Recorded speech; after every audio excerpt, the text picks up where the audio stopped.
Okay. Can you hear that now?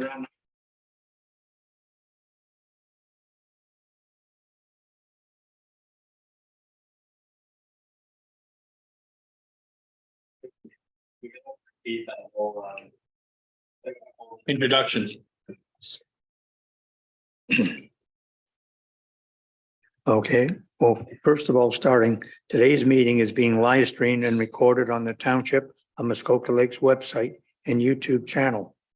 By participating in an open public meeting today, you are consenting to your image, your voice, and comments being recorded and posted online. And moved by Member Brown, second by Member Green. Be it resolved that Committee of Adjustment agenda dated May 8th, 2023 be adopted. And all those in favor? It's carried. Are there any conflict of interest? Seeing none. Moved by Member Bridgman, second by Member Quinn. Be it resolved that Committee of Adjustment minutes dated April 11th, 2023 be adopted and approved as circulated. Any questions or comments? All those in favor? That's carried. And the first application has been withdrawn. Oh, I'm sorry, yeah. Go ahead.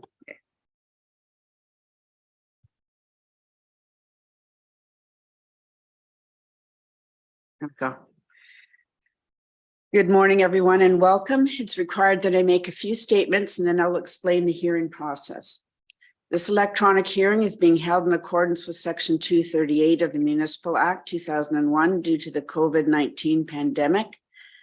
The members of the Committee of Adjustment present are Alan Edwards, Barb Bridgman, Ruth Ann Brown, Lisa Grogan Green, Joe Quinn, and Sean Stokes.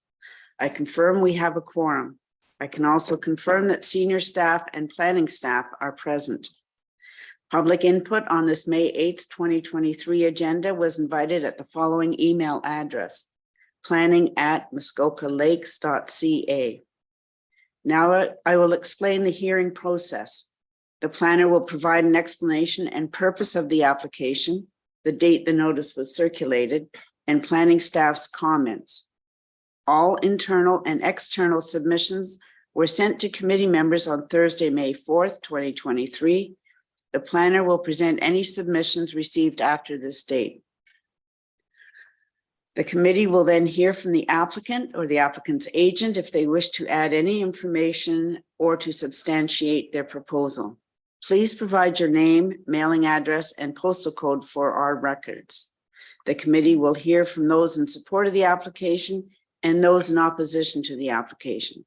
Again, please provide your name, mailing address, and postal code for our records. Presentations are limited to 5 minutes unless otherwise permitted by the committee. If you are here to speak on an application, please wait to raise your hand in Zoom until the planner presents the relevant application. The committee will then hear from the applicant or the applicant's agent to respond to any questions or concerns raised. The committee will then have the opportunity to ask questions. The committee will debate the application and make a decision based on the information presented at the hearing. Please note that the effect of written and oral submissions on decisions for consent and minor variances and the reasons for the minor variance decisions are both required under the Planning Act, and motions are pre-populated with standard wording. However, the committee may decide to add reasons and/or effects to the standard wording after voting on a decision. Motions have also been pre-populated with random movers and seconders to expedite the meeting. The motions are automatically written in the positive to assist when in completing decisions as opposed to writing out each resolution. This does not in any way mean that an application is going to be approved. When it is time to vote, members shall physically raise their hand until the chair has confirmed the vote. If the vote is unclear, a verbal vote shall be recorded. This is not considered a recorded vote. It must be noted that the chair has a vote on each application and can participate in the discussion. There is a 20-day appeal period from the date of the decision. Building permits are not available until after the appeal period and if no appeals are received. And lastly, please take down the pink notice signs that were posted on your property to advertise today's meeting. Thank you. Thank you very much. And the first application that we have today, that is B080923ML. D'Souza has been withdrawn. The second application is B1423ML Propeller Fine Homes. And that is Ms. Crowder. Thank you, Chair Edwards, and good morning, members of committee. The next application to be heard is consent application B1423ML in the names of Propeller Fine Homes and 2873341 Ontario Inc. The subject lands are known municipally as 1085 Mortimer's Point Road. I would direct committee's attention to the submitted consent sketch on page 83 of the agenda package. The purpose and effect of the application is to create one new residential lot with frontage on Mortimer's Point Road. Notice of this public hearing under the Planning Act was circulated 20 days in advance of this meeting, and 6 submissions have been received to date. Comments have been received from Nick Snyder, the township's chief building official, stating no objection to the application. Comments have been received from Tim Sopko, the township's public works technician, stating that District Road 26, otherwise known as Mortimer's Point Road, is a road under the jurisdiction of the District of Muskoka. Provided confirmation has been received that both of the entrances shown on the submitted plans are approved, the Public Works Department has no comments. Comments have been received from Sandy Boss, the township septic inspector, stating that there is limited area for development and on-site sewage treatment on the severed lot, and ample area for on-site sewage treatment in the area currently cleared on the retained lot. Comments have been received from the District Municipality of Muskoka, stating that they would not be opposed to the approval of the above noted application, provided that a 3-meter road widening across the frontage of the severed and retained lands be dedicated to the District Municipality of Muskoka for road widening purposes, and that an agreement with the District Municipality of Muskoka be entered into pursuant to Section 5126 of the Planning Act, as amended, respecting the location of wells in relation to the Muskoka Road. A letter of opposition was received from Jackie and Brian Butt, area property owners, stating concerns related to the use of a contractor's yard, potential noise disturbances associated with trucks, and overall overdevelopment in the area. A second letter of opposition was received from David Wheaton, area property owner, stating concerns related to the RUC5 zoning on the retained lot and the use of a contractor's yard in proximity to the waterfront area.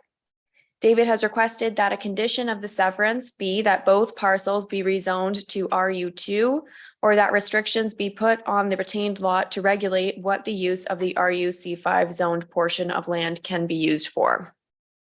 I would be happy to read any of these comments in full at the request of committee.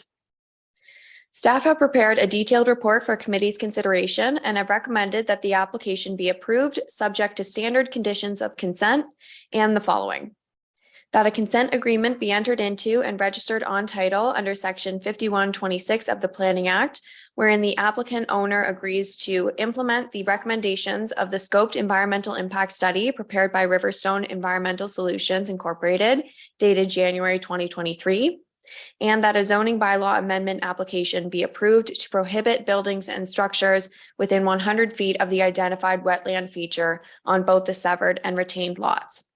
Staff have no further comments at this time and are happy to answer any questions from committee. Thank you. Thank you very much, Ms. Carter. And is the applicant or applicant's agent here? And I believe we have someone. Good afternoon, Chair Edwards, committee members, staff. Thanks very much for hearing the application today. My name is Zachary Allison, Post Office Box 476, Port Carling, Ontario, P0B1J0. I'm here to answer any questions that committee members may have, or any questions from the public. The one comment, Chair Edwards, that I would make is just regarding to the zoning bylaw amendment. I'm wondering if to simplify this severance a little bit, we're more than happy to fall in line with the agreement with the township to implement recommendations in the scoped environmental impact survey study.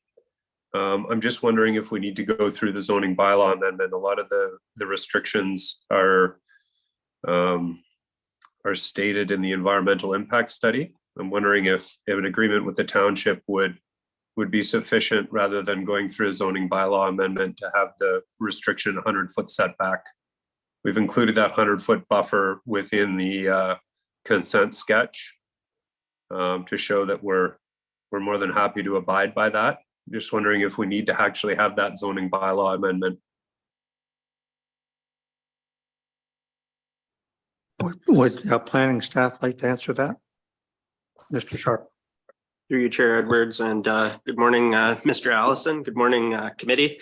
What I would note is it's the township standard practice to require this type of restriction on a property to be imposed through a zoning bylaw or site-specific bylaw that will become applicable law under the Ontario Building Code, meaning that you know, when Mr. Allison goes to construct a building or structure on either one of the two properties, the 100-foot setback that staff is recommending, and that is ultimately a recommendation in the environmental impact study, that setback will be imposed and reviewed by the township's building division prior to the issuance of a building permit.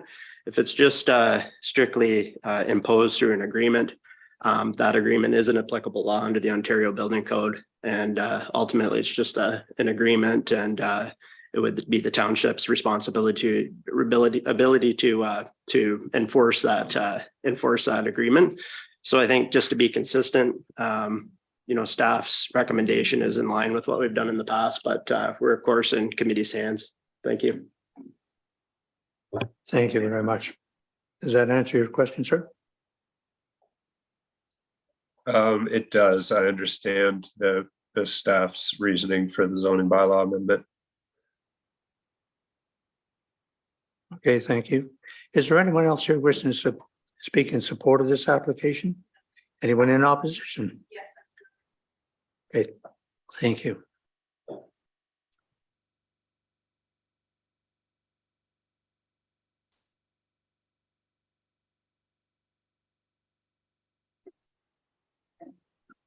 Okay.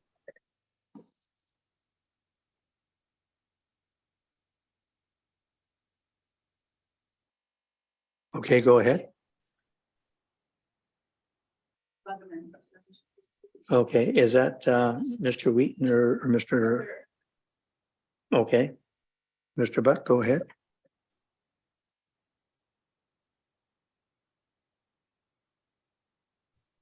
Hello, Mr. Butt, can you hear Can me? you hear me now? Okay, thank you. Hello? Yes, okay, go ahead. Hi. So I just had a few discussion points. As we all know, this was received in the mail, and unaware to us, this property was zoned commercial or anything, but we have now learned that the portion closest to the lake, closest to cottages, is zoned rural commercial, and the portion of this property being severed is nowhere near lakefront, cottages, or anything, and that portion is zoned rural. So we were a little bit confused and taken back to understand and learn that the portion of land directly behind our cottages was at some point back in history zoned as commercial property. And the other portion of that land is zoned rural, which seems a bit backwards to us, that the other side that's being severed, if it was to be a commercial property, wouldn't disturb any of the cottagers, any of the lakefront property. And all I was told is, well, that's the way it was zoned. So my other question I'd like to pose is, while viewing the consent sketch, it would appear that the angle of what's been developed by Mr. Allison isn't consistent with what's on the sketch. Currently, there are several sea cans on the property. And I did speak to Mr. Allison previously, and he assured me that that's just for storage purposes. There won't be much commercial activity whatsoever, which is a big concern to everyone who has a cottage in that immediate area. So the bottom line is leaving from the cottage area right across the road from 5 or 6 cottages, especially mine and my neighbors, the first thing I see is a bunch of industrial sea cans on a big property. And to me, that's unacceptable. I mean, if they're buried away and we can't see them, that would be an improvement. I guess there's nothing we can do about the zoning being backwards, which it certainly is. I don't know why anyone would have zoned a property next to cottage-front, lakefront cottages as commercial. That seems strange. It seems to me there'd be lots of places in Muskoka to park trucks and have a contractor's yard other than beside cottages, which is obviously a bit upsetting. Like I said, I had a chat with Mr. Allison. He assured me that the impact would be minimal. Obviously, minimal is better than worse than minimal. However, it's still not a positive thing for the neighboring cottages. And I guess I had a question with commercial zoning. What is allowed? Are sea cans allowed? And for those that don't know what a sea can is, it's basically a sea container that you'd see coming on a ship, and people buy them to store things in, and that's fine in an industrial park or a warehouse in the city. But to me, it's a totally inappropriate space to put industrial containers in full view of cottages on the lake. It seems very backwards to us. So at very least, I would certainly ask that Mr. Allison would move the sea cans so they're not visible from my place, from the road, because they certainly are right now. And like I said, viewing the consent sketch, it seems to veer off more to the left. And in person, it appears like the driveway just goes straight back in full view of all the storage containers that are totally visible from my property and from the road. So they're my basic comments. And I understand, you know, the term "this ship has sailed," and the zoning is what it is, and it was done who knows when by who knows who. But it certainly seems like it was done inappropriately and not in the proper manner, given the size of this property. The large environmentally protected zone is nice. And like I said, the opposite driveway that's proposed on the severed lot would certainly have made much more sense as a commercial property than the one that is deemed commercial rural at this point. So they're my basic comments, and I'm open to discussion.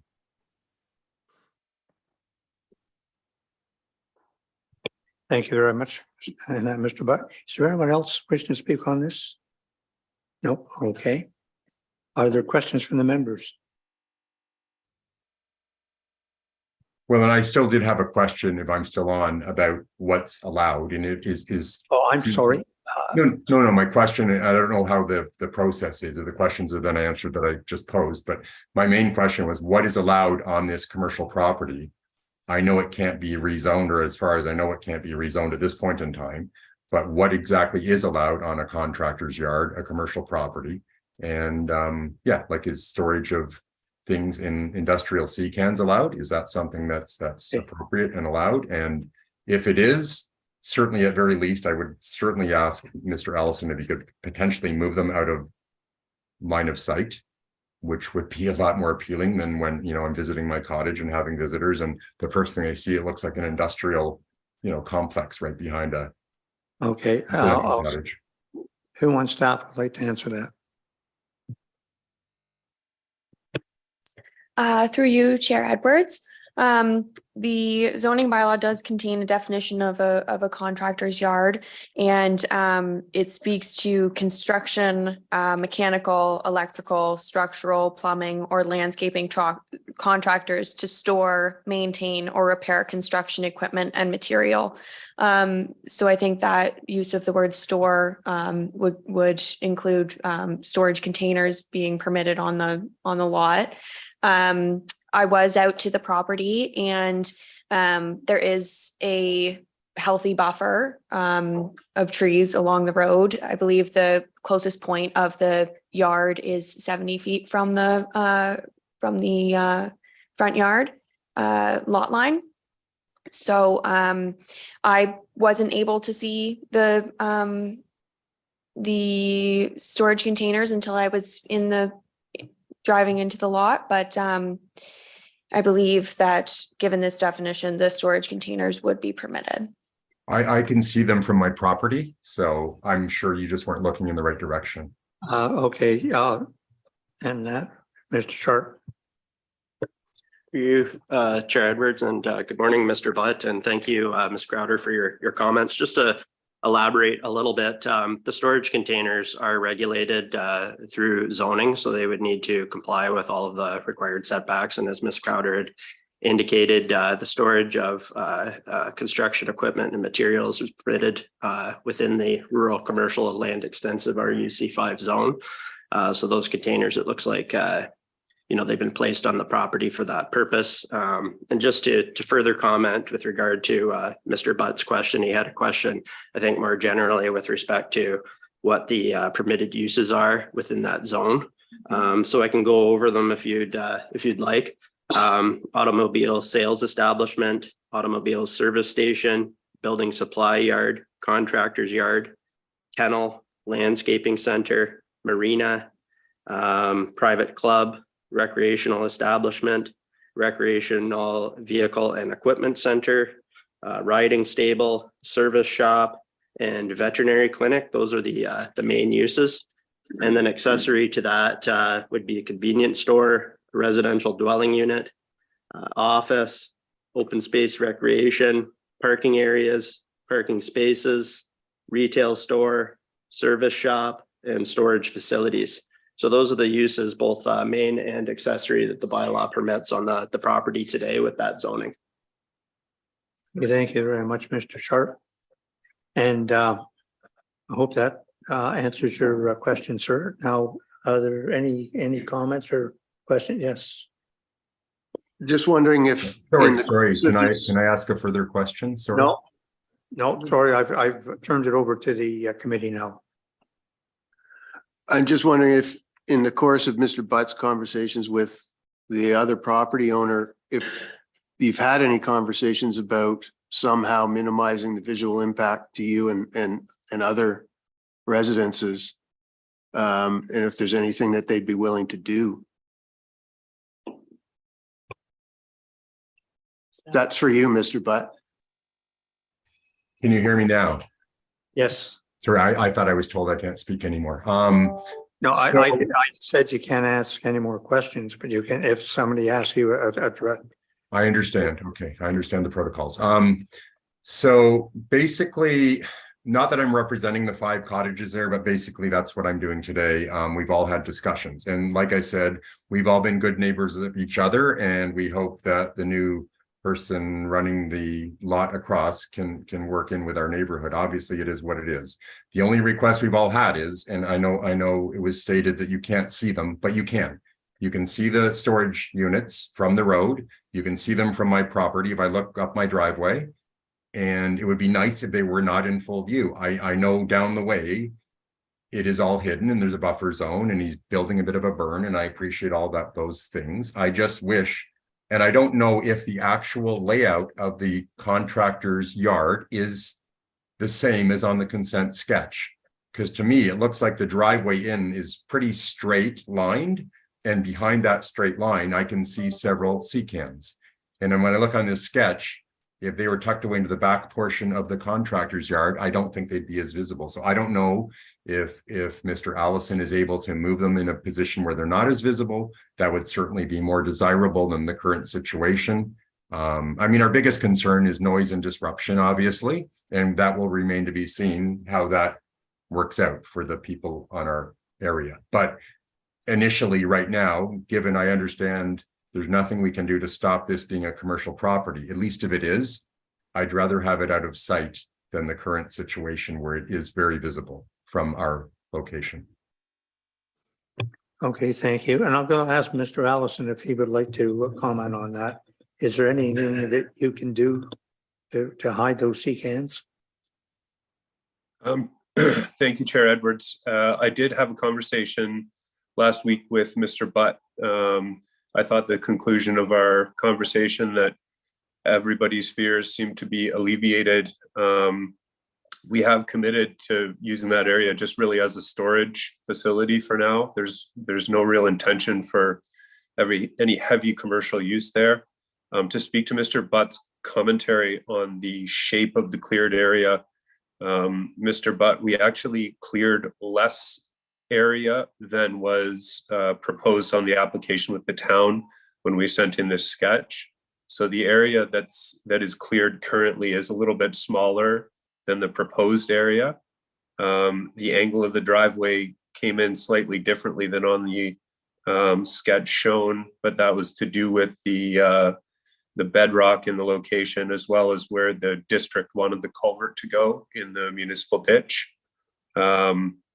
We have built a berm, and as I said to you, we'll continue this spring when half loads come off. We're going to shape that berm a little bit and do some planting on it and renaturalize that area.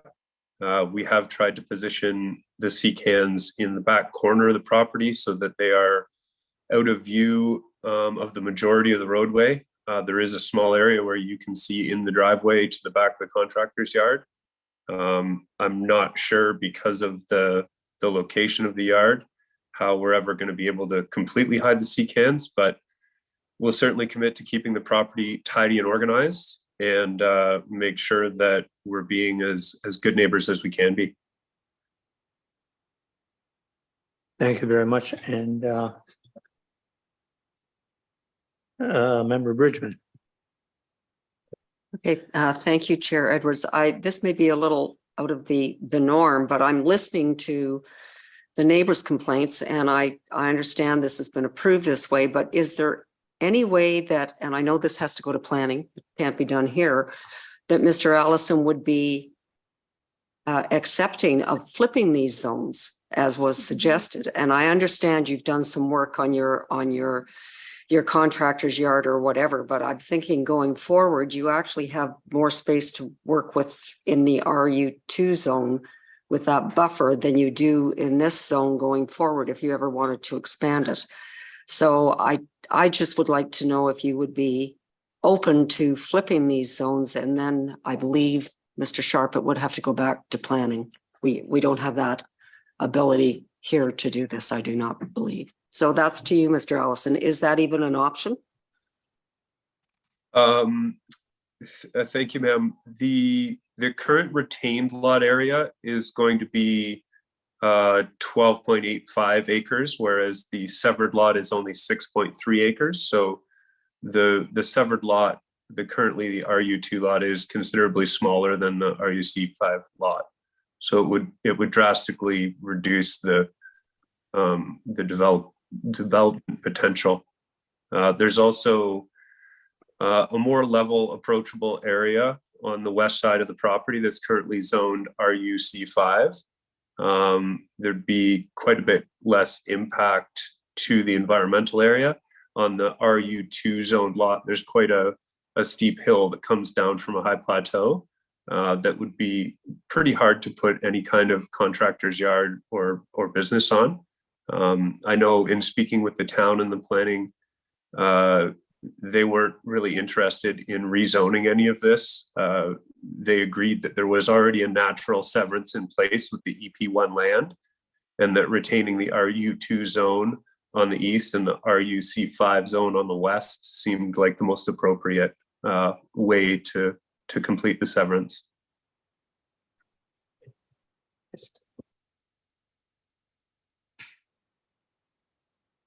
That was good information to have, Mr. Allison. Thank you. But I think the question needed to be asked, and maybe for your neighbors too. Thank you. Thank you. Is there any other, yes? Member Green. My comments sort of similar to Member Bridgman. What I was wondering is, can we put onto the zoning that it is only used as a contractor's yard and nothing else? Because it's got such a wide set of uses. And as well, on another note, when I look down the road, I see the sea cans. So I don't know how a person driving by couldn't see those sea cans. I understand why the neighbors feel they can see them. Could they even be painted? They're really quite unattractive. They could be painted dark green or something like that, or just, moved. But I did wonder whether there's any restrictions that a person can put on this zoning. Yes, Mr. Sharp. Through you, Chair Edwards, and thank you for your question, Member Grogan Green. I would look to Mr. Allison with respect to his considerations with respect to what I'm going to say, but certainly it would be possible to amend the condition of consent to restrict specific uses within the RUC5 zone, both main and accessory. In other words, just to permit, a contractor's yard is the main permitted use. And then perhaps eliminate the accessory uses that wouldn't go hand in hand with that. The other thing I'm hearing just as a comment would be the visual impact of these storage containers. And I note that Mr. Allison, it seems that he's got a plan in place to deal with that. He's doing some, it sounds like a berm and has plans for some revegetation. Through the recommended consent agreement, we could also address the installation of that berm and its vegetation with plantings, if that's something that committee was interested in. So those are my comments for now. Happy to elaborate if needed. Thank you. So my comment is that I think the intention is just that it's used for storage. That from what I heard, as a contractor's yard for storage. So is that what would be put on the zoning? Well, I think we would just permit a contractor's yard, and a contractor's yard as it's defined permits the storage of construction equipment and materials. Just as you see, I think there was a photo in Emily's report. There's a couple of small excavators, and it looks like the storage containers are being used most likely to store construction material, and that's exactly what contractor's yard is intended for. Thank you. Member Sure.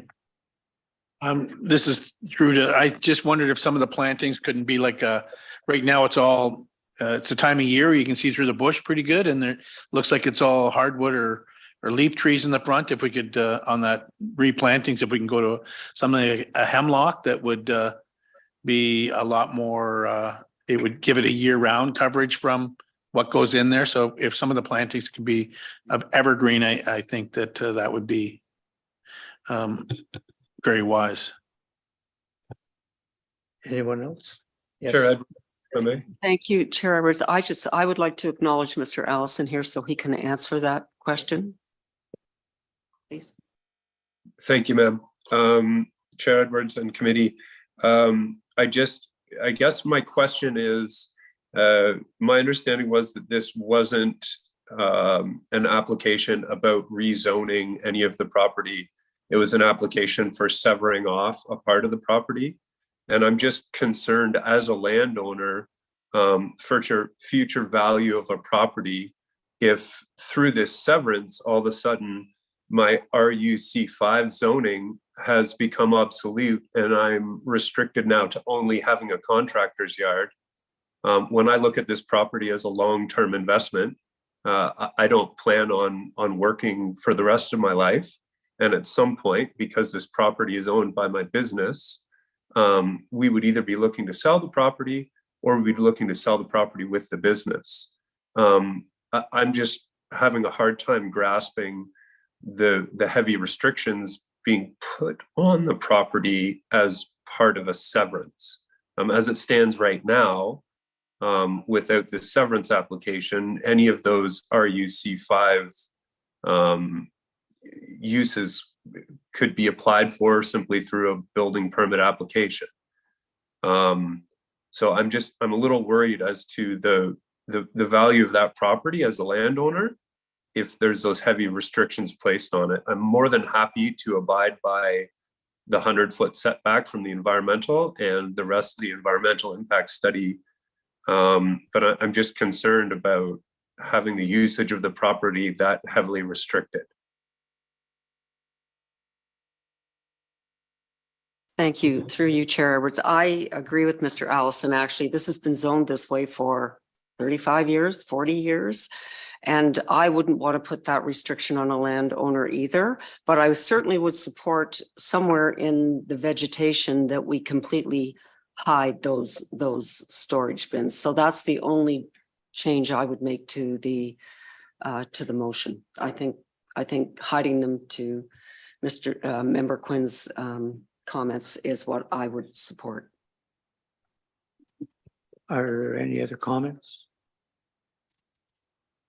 Can I make a comment? Just one second. I just want to ask you a question. I'm looking at page 71 at the lower figure 7. You have a berm there, it looks like. If those containers were moved to the other side of that, the pine tree there, and that to hide them, could you do something like that so everything is hidden behind the berm? That's what it obviously put it there for. Chair Edwards, if that would please the neighbors and the committee, we'd be happy to pay for the services of a crane to come in and relocate those sea cans so that they are further to the west boundary and closer to the berm, which will make them less visible from the open driveway area as you enter the property. I think that might address Mr. Butt's concerns. Thank you. I think it would with the neighbors. If you just try and remember in the future, working with the neighbors to try and get everything in that behind the berm, that's what you put it there for. And I'll ask, is there any further questions or comments from the committee? Seeing none, I'll read the resolution. Moved by member Quinn, second by member Grogan Green. Be it resolved that consent be granted for application B 1423 ML Propeller Fine Homes and 28733341 Ontario Inc., provided the following conditions are fulfilled. 1, that a registrable description deed of the separate lots along with any required right-of-ways or easements be submitted to the township along with a registered copy of the reference plan. 2, the confirmation be received that the township is satisfied that the retained and separate lots are satisfactory for on-site sewage disposal, and that any problems identified with any existing sewage system be corrected to the satisfaction of the township. 3, that the availability of an entrance permit be confirmed by the District Municipality of Muskoka Public Works and Engineering Department for the severed and retained lots. 4, Dash in lieu of parkland be dedicated to the township in the amount of 5% of the assessed value of the severed lot of the entire lands, whichever is less. 5, that the consent agreement be entered into and registered on title, section 5123 of the Planning Act, whereas the applicant owner agrees to implement the recommendations of the scope environmental impact study prepared by Riverstone Environmental Solutions, Inc., dated January 2023. And 6, that the agreement be entered in with the District Municipality of Muskoka pursuant to section 5126 of the Planning Act, RSO 1990 as amended, respecting the location of wells on retained in District Road 26. And 7, that a 3-meter, 10-foot wide road widening across the frontage of the retained and severed lot be dedicated to the municipality of Muskoka for a road widening purpose. And 8, that the zoning bylaw amendment application be approved to prohibit buildings and structures within 100 feet of the identified wetland fixture of both the severed and retained lots. Are there any questions or comments? All those in favor? That's carried.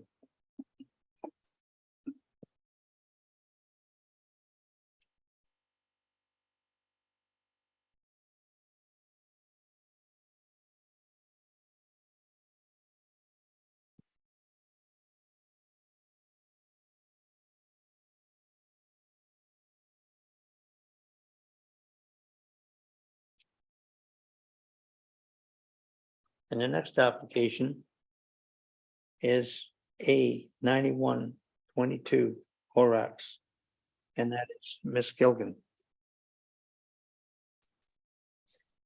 I think you may have skipped some minor variance applications, Chair. I'm sorry. It's Ringo. 1123. Oh, sorry. Yeah. Okay. Sorry, I do apologize for that. It is application 1123 amended. And that's Ringler and Morissette.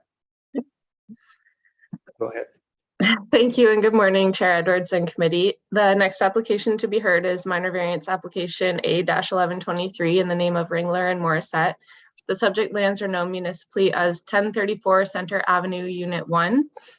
I would direct committee's attention to the submitted site plan on page 132 of the agenda package. This application was originally before committee at the March 13th hearing, but was deferred so that the applicants could confirm the use of an existing accessory building as well as details of the proposed garage.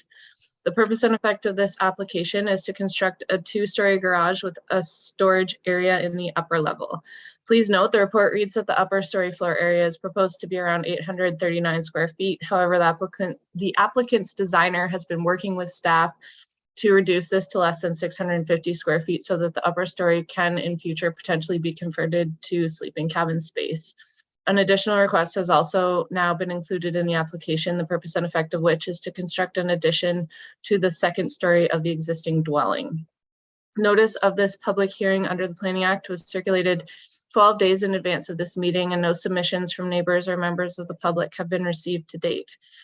Comments were received from the Township's Public Works Department stating no objection. Comments were also received from the Township's Building Services Division stating no objection, but that an existing hydro pole servicing the existing cottage is located in the proposed garage location. At the time of building permit application, this pole and associated overhead conductors will be required to be moved to indicate compliance with OBC setbacks for overhead conductors. A minimum of 2.8 meters or 9.2 feet is required from the overhead conductors to the building face, including accessible roofs and platforms, and this will be confirmed through the building permit process. Staff have prepared a detailed report for committee's consideration and have recommended that the requested amended minor variance application be approved, subject to the following conditions: that the existing privy and woodshed be removed. Staff have no further comments at this time and are happy to answer any questions from committee. Thank you. Thank you very much. And the applicant or applicant's agent wishing to speak on this. Okay.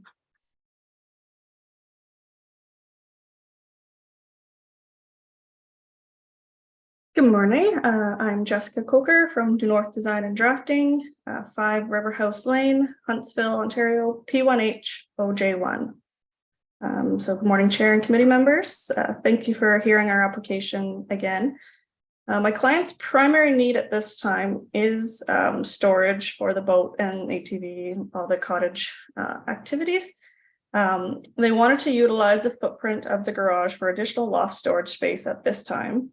However, would like the option to convert that into habitable space in the future.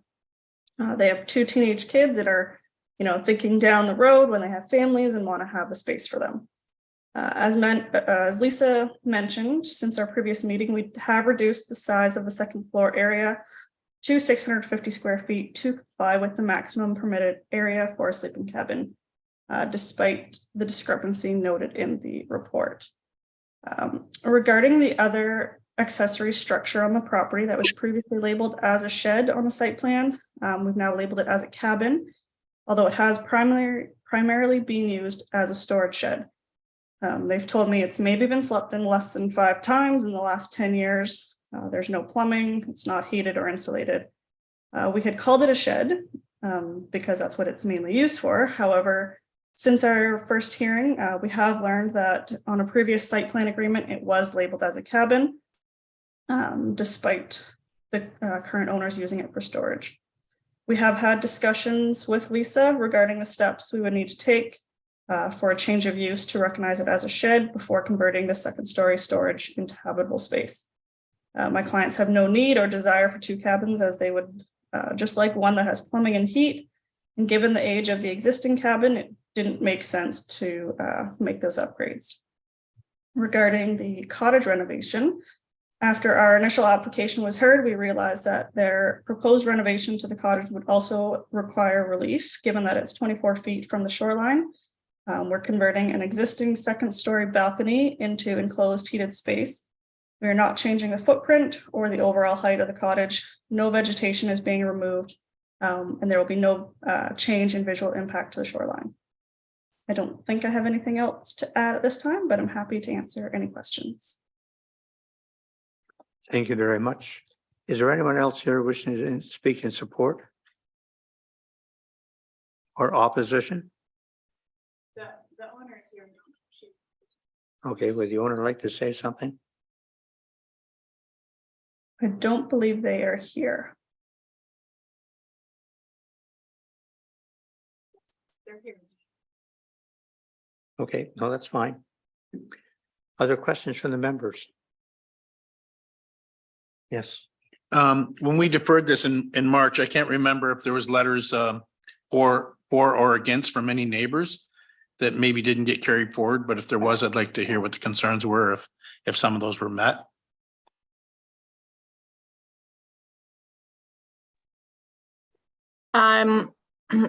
Through you, Chair, if I may. We didn't have concerns from neighbors on this application. It was the issue of the use of that other accessory building that we wanted to confirm. And the applicants had requested also that it be deferred so that they could change the design of the garage to accommodate potentially converting the upper level to a sleeping cabin space in the future, which they hadn't taken into consideration before the question of what that other accessory structure was used for had come up. Any other questions or comments? Yes. Member Green. I just don't understand if they want it in the future, why would, and they claim that someone's only slept in that cabin 5 times, why wouldn't we just now call it a shed and approve sleeping in the garage? That would be our preference. I think the only reason that it's supposed to be, or we're calling it a cabin, is from a previous site plan agreement from previous owners. If we are able to call it a shed, we would love to call it a shed at this time. But I think there may have been other concerns with from planning. Yes, Mr. Sharp. Thank you, Chair Edwards. Just to clarify, so the habitable buildings are strictly controlled within this zone and on the waterfront. 1 dwelling and 1 sleeping cabin is permitted per lot. So it's been confirmed that what was previously referred to as a shed is in fact a sleeping cabin. So that's the only sleeping cabin that's permitted on the property, and hence, as it's currently proposed in the application as it's been put forth by the agent and the applicants, is to only they're only applying for a garage with storage in the upper story. In order to convert that sleeping cabin to a shed, because of its location relative to the high water mark of the Moon River, it's about 24 feet. They would actually need to recognize that front yard setback because of the way our zoning bylaw provisions related to front yard setbacks are worded.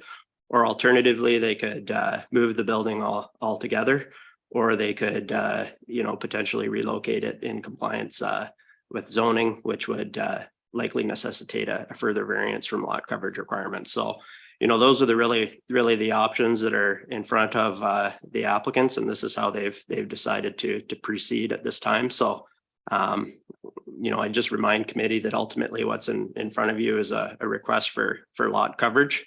The second story use of the building is somewhat related. But it's proposed to be storage, and that's what we anticipate it to be until it's otherwise formally that use is changed, and that would require the issuance of a building permit and a formal process to change that use. And as part of that process, any related non-compliance matters would be addressed as part of that review. So hopefully that provides a bit of clarity and perhaps some reassurance as with respect to the process. Thank you. Thanks. Are there any other questions or comments? I'm just looking at page 134 with the roughing in for a washroom, a 3-piece washroom in a storage area. Is this in the future could be easily converted then into a sleeping cabin?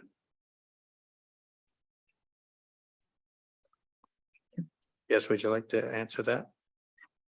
I can just say that I did check with the building department and they said even with the storage space, a bathroom can be located in the garage and it doesn't matter if it's on the first or second story. So that is within their rights for the garage with use as a storage building. Thank you. Any other questions or comments?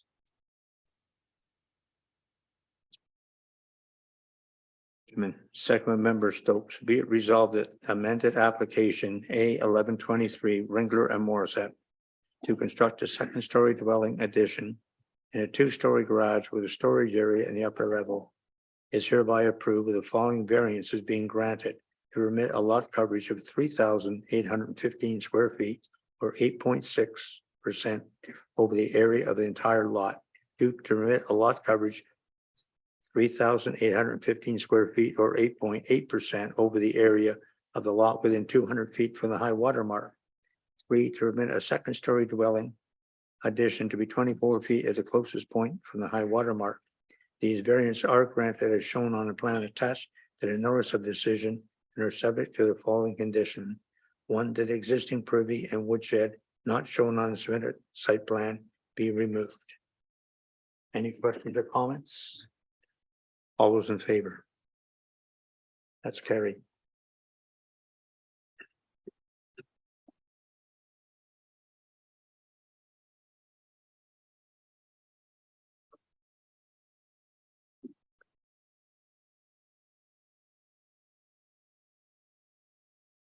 And the next application is A 2023 Elliott Morrison.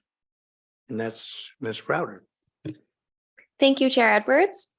The next application to be heard is minor variance application A 2023 in the names of Elliott and Morrison. The subject lands are known municipally as 1116 Woodwinds Road. I would direct committee's attention to the submitted site plan on page 162 of the agenda package. The purpose and effect of the application is to demolish a single-story boathouse and a portion of an existing dock and to construct a new single-story boathouse and additions to an existing dock. Notice of this public hearing under the Planning Act was circulated 13 days in advance of this meeting, and 3 submissions have been received to date. Comments have been received from Nick Snyder, the township's chief building official, stating no objection to the application. Comments were received from Tim Sopko, Public Works Technician, stating no objection to the application. And finally, a letter of support was received from Michael Martin, area property owner. Staff have prepared a detailed report for committee's consideration and have recommended that the application be approved subject to the following condition: that the swim dock intended to remain be removed. Staff would note that the recommendation to remove the extra swim dock was made based on numbers staff had scaled off from the submitted site plan and did not include the portion of dock to be removed at the rear of the existing boathouse. Staff did not include this portion of docking as the majority of the docking is inside the existing boathouse. However, once the boathouse is moved, this docking would become exterior docking, hence why the agent has chosen to include it. Based on the numbers the agent has now provided, it appears that a less sizable increase in overall dock area is proposed, and staff are comfortable with waiving the recommended condition to remove the remaining swim dock. However, the decision ultimately lies with committee. Staff have no further comments at this time and are happy to answer any questions from committee. Thank you. Thank you very much, Ms. Crowder. And I see we have Mr. Allen on. Thank you. Good morning, Chair Edwards. Good morning, members of the committee.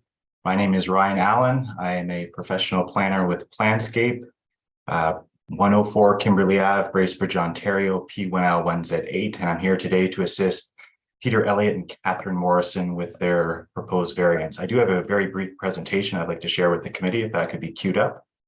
The subject lands are at 1116 Woodwinds Road on Lake Muskoka, which is out on Breezy Point. Next slide, please. It's, in my mind, a very straightforward application. There's an existing boathouse that has very shallow water depths, which for a large portion of the year is unable to be used to accommodate boats. The proposed application involves a boathouse that is 5.5 feet less width than the existing boathouse and approximately 30 square feet smaller in area. And the new boathouse is approximately 14 feet farther from the shoreline, where more sufficient water depths exist. Thank you, Ms. Crowder, for providing some additional comments about changes to the dock. The dock is not part of the application itself, but as part of the redevelopment plans for the boathouse, changes to dock are proposed. You'll see there's a portion of dock that's approximately 28 feet wide that's located close to the neighbor's property. That portion is to be removed, as well as there's some interior portions of dock to be removed as well. The consequence of the dock reductions is a 30-foot reduction in overall dock width. Next slide, please. The black outline that's dashed shows the existing location of the boathouse to be removed. And then the gray box shows the proposed new boathouse location. You'll see there's some small black X's with some arrows that point to those X's, and those relate to the photos that are on the right-hand side of the page, showing shallow water depths as shallow as 3 inches at the front of the existing slip, and towards the rear of the existing boathouse, 33 inches. So obviously there is clearly some water depth challenges related to this lot, and that's the entire rationale for the relocation of the boathouse. And steps were taken to ensure that the boathouse was only located the distance offshore necessary for sufficient water depths. The bylaw does allow a boathouse length of up to 50 feet. Next slide, please.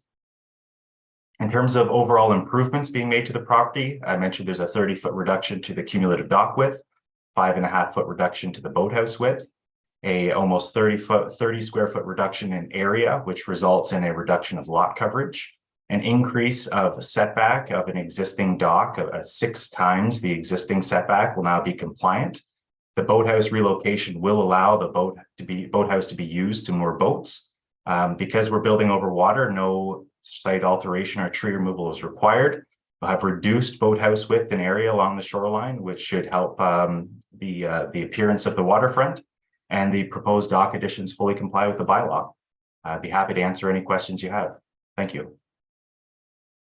Thank you very much, Mr. Allen. Is there anyone here wishing to speak in support? Or anyone wishing to speak in opposition to this application? No? Questions from the members? Seeing none? Oh, excuse me, Chair Edwards. Yes.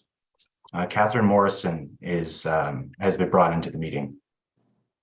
Okay. we should speak. Sorry. Hello. Hello. That's Peter Elliott here. Can you hear me? Hello? Okay. Okay. Hi, thank good you. morning. It's Peter Elliott here. Our mailing address is 8 Pierce Court, Midhurst, Ontario, L9X0J4. Yeah, just Ryan's done a great job of presenting our case. I guess one addition about the request to remove the side dock. We are avid sailors, and right now the part that's being removed is used for sailboat storage.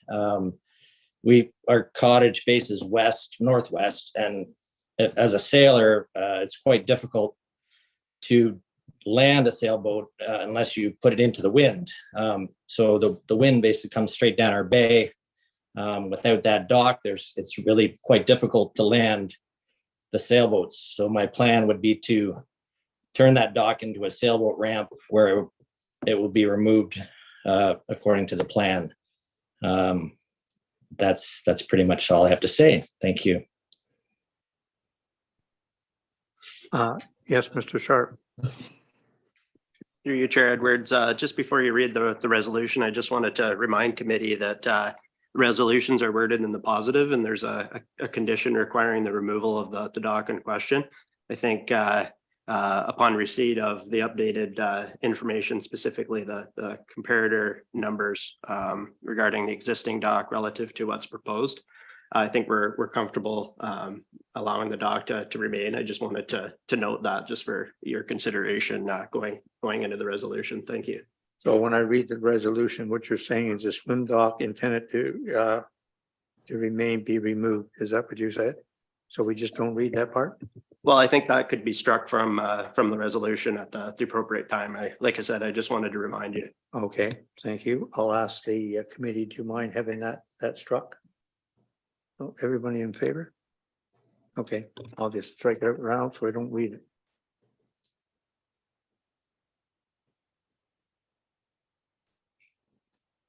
Okay, Mr. Allen, just for my information, how far out are you moving that boathouse again? The boat, through you, Chair Edwards, thank you. The boathouse will be moved 14 feet approximately from its existing location, resulting in a distance of 42 feet from the high water mark. Okay, and you can get the water, what would the water depth be there? You know?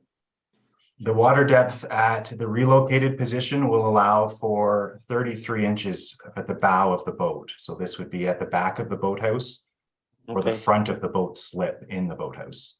Okay, thank you.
Oh, sorry.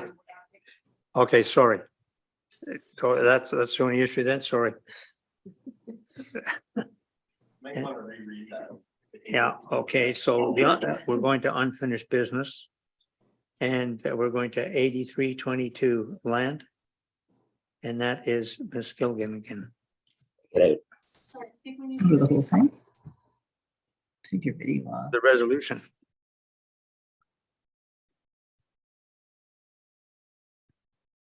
Moved by member Bridgman, second by Golden Green. Be it resolved that the application A 2023 Elliott Morrison to construct a single-story boathouse is hereby approved with the following variance being granted. One, to rent a lot coverage of 2,200 square feet or 13.6% over the area of the entire lot. Two, to permit a single-story boathouse to be 32.5 feet in cumulative width. This approval shall remain in effect for 3 years from the date of decision. Everyone hear that now? All those in favor? That's carried. Thank you, committee. Have a great day. Thank you.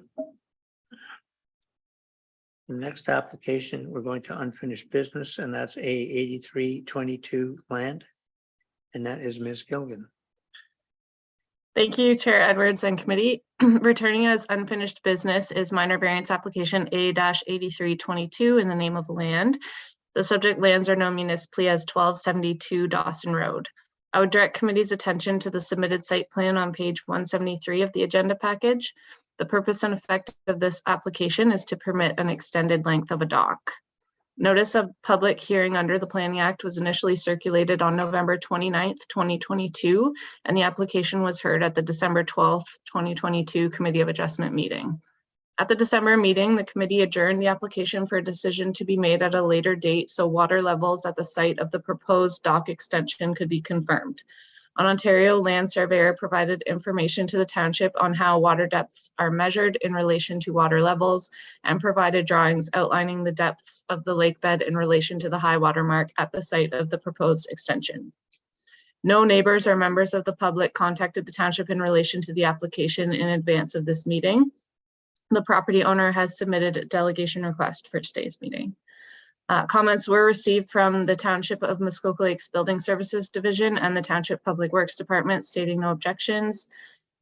Staff have prepared a detailed report for committee's consideration and have recommended that the requested variance be approved, subject to the following condition: that a satisfactory minor variance agreement under section 45, 9.1 and 9.2 of the Planning Act be entered into and registered on title, along with securities for retention of vegetation and plantings to maintain and revegetate the shoreline buffer. Staff have no further comments at this time and are happy to answer questions from committee. Thank you. Thank you very much. And I see we have the applicant agent here. Thank you. Good morning, Mr. Chair, members of committee and staff. My name is Stefan Szczerbak, Planscape Inc., 104 Kimberley Avenue in Bracebridge, P1L 1Z8. Mr. Chair, I was recently retained by the applicants to assist the family with this application, and they essentially retained us to ensure that the committee had all the information they needed to make their decision today. I've read both staff reports, the one that was submitted initially with this application, and I agree with staff's full policy analysis and positive recommendations in both reports. They've provided you with an appropriate review of the four tests of the minor variance application, and I also concur with these tests and their policy analysis and recommendations. You also have a letter from Mr. Hiley, the surveyor, sort of describing their protocol in determining the water depths. I did learn a little bit of information there and was appreciative of his comments. And although the applicant prepared a brief presentation, I understand it was their intent to just simply remind the committee that there have been similar requests and they've been reviewed on the same lake, although on the opposite shoreline from the subject property.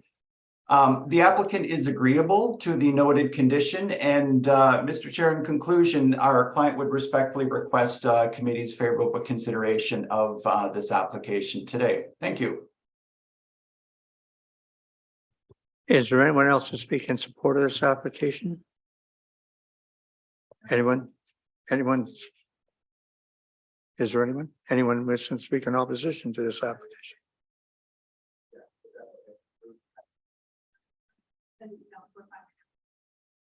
Okay. Are there any questions from the applicant? From the committee?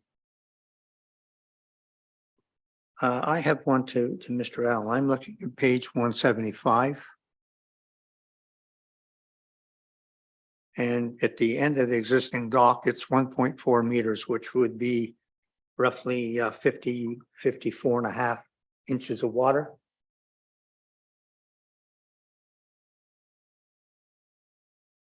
Is that correct?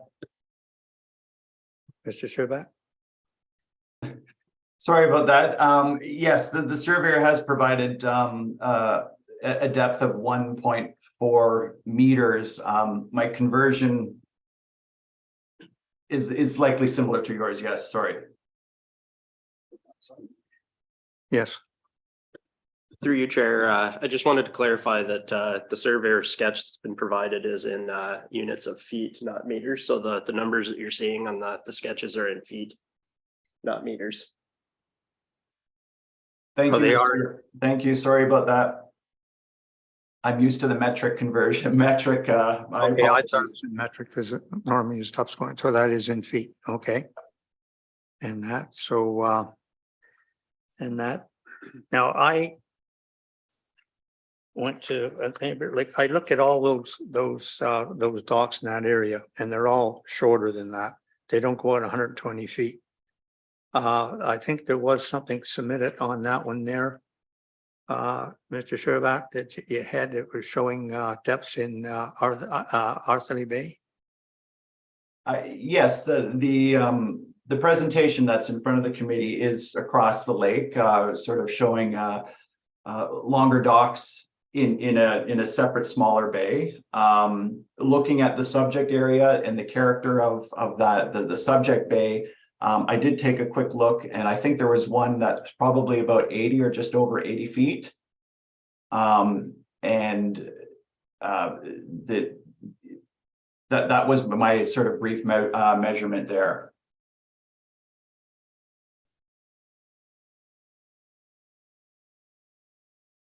Okay. No. Pardon? No.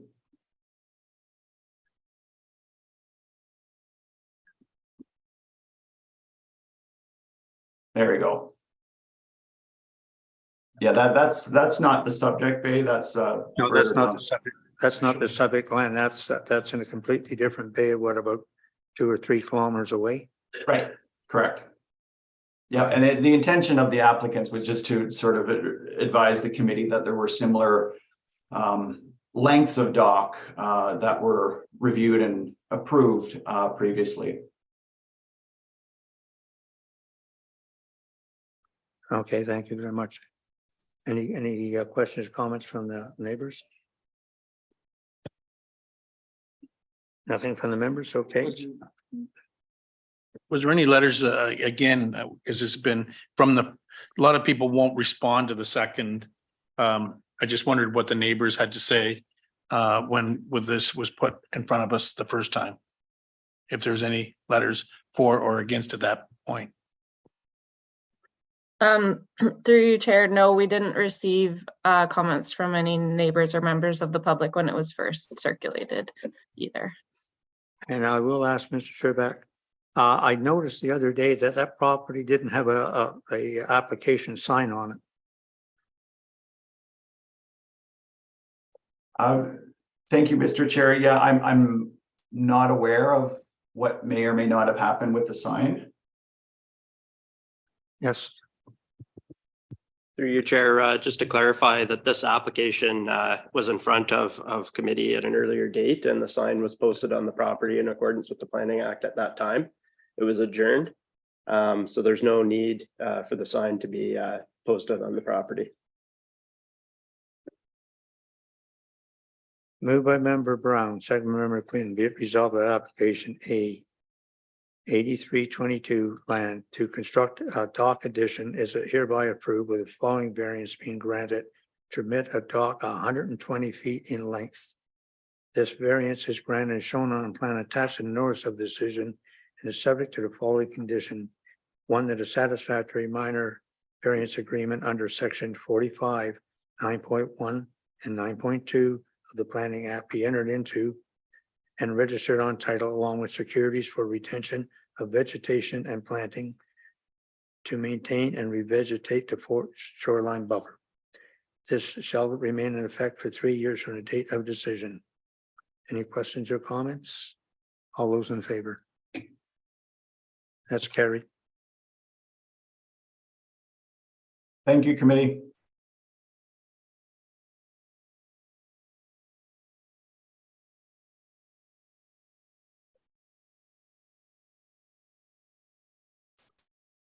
I think at this time we'll take a 10-minute comfort break.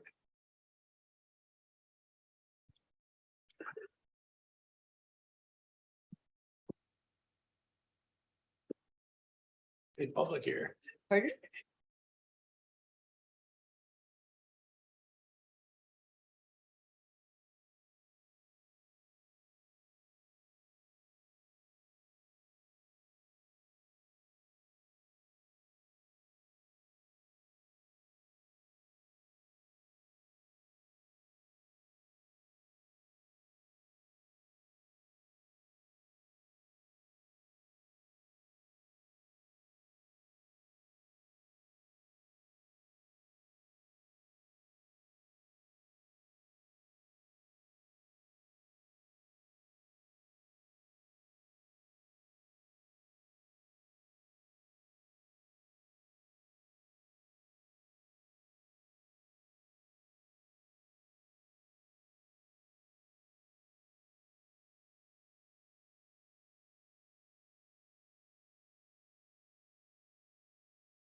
Sorry, we're all here. We'd like to call the meeting back to order. And the next application is A 9122 Horrocks, and that is Lisa Gillen.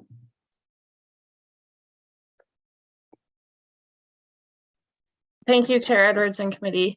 The next application to be heard, returning as unfinished business, is minor variance application A-9122 in the name of Horrocks. The subject lands are known municipally as 1032 Oak Street. I would direct committee's attention to the submitted site plan on page 195 of the agenda package. The purpose and effect of this application is to recognize an as-built gazebo and recognize an as-built dock. Notice of public hearing under the Planning Act was initially circulated on December 2nd, 2022, and the application was heard at the December 12th, 2022 Committee of Adjustment meeting. At the December meeting, the committee adjourned the application for a decision to be made at a later date so that the setback to the gazebo from the high water mark could be confirmed by an Ontario land surveyor. An Ontario land surveyor has since submitted a letter to the township confirming the setback to be 10 feet. Mr. Horrocks also submitted evidence to the township that the bump out section of the as-built dock is 1 foot smaller in width than was originally shown on the site plan, and therefore does not require relief from the side yard setback, though the requested relief does still include a request to recognize an over width dock. 6 letters of support from neighbors were received and noted when the application was first heard at the December meeting. 1 letter of opposition was also received and noted at that meeting. A further letter of opposition was received from the same neighbor, David Stephen, in advance of today's meeting, which was circulated to committee members last week. Mr. Stevens' concerns include the committee granting an adjournment when he feels the Horrocks could have confirmed the setback from the high water mark in advance of the first meeting, and also feels the difference in the setback is immaterial. He was also concerned about the time it took for the matter to return to the committee, and that the updated drawings that were put forward were not prepared by an OLS. Just to confirm, an OLS did submit a letter to the township stating the setback, which was meant to be added to the agenda but was missed. This letter from the OLS was, however, circulated to members of the committee in advance of today's meeting. Mr. Stephen also states his concern with the gazebo having been built without permits and inspections, and that he feels the definition of a gazebo in the township zoning bylaw is unclear. He states he has concerns with the safety of the structure and questions where water is drawn from and disposed of. He also feels it does not meet the 4 tests of a minor variance and is concerned about the precedent that may be set if it is approved. Following receipt of these comments from Mr. Stevens, staff did forward him a copy of the letter from the OLS as well, and he replied with the following comments, which were not circulated to committee because of the timing of when they were received. He said, "I want to be clear that I see no material difference between a 2.5 foot setback and a 10 foot setback, so I am not concerned about pursuing this further. That said, the bylaw requirements reference the high water mark for setbacks, and this measurement is not mentioned. One of the measurements is from the gazebo to the water. The distance noted is 10 feet, but if the measurements were done in the water, then the measurement to the high water mark would most certainly be less than the measurement to the water. The other measurement, 15 feet, is from the property line to the northwest corner of the building. This means that the distance from the southwest corner to the property line would only be 1.5 feet. I have no idea what this means. In any event, it is unfortunate that the surveyor did not measure to the high water mark. For what it is worth, in my personal experience, the property line is usually 1 to 2 feet above the high water mark. If this were the case here, then the building is about 3 feet from the high water mark." That's the end of Mr. Stevens' comments. Both Mr. Horrocks and Mr. Stephen have submitted delegation requests for today's meeting. Comments were received from the Township's Building Services Division and the Township's Public Works Department when the application was originally circulated, stating no objections. No further comments have been received. Staff have prepared a detailed report for committee's consideration. If committee is considering approval of the application, staff have recommended the following conditions. 1, that no pump house or sauna is constructed within 66 feet of the high water mark, and 2, the removal of the boat lift and cover as intended. Staff have no further comments at this time and are happy to answer any questions from committee. Thank you. Thank you very much. And we can bring the owner or the applicant's agent in now. Okay, thank you.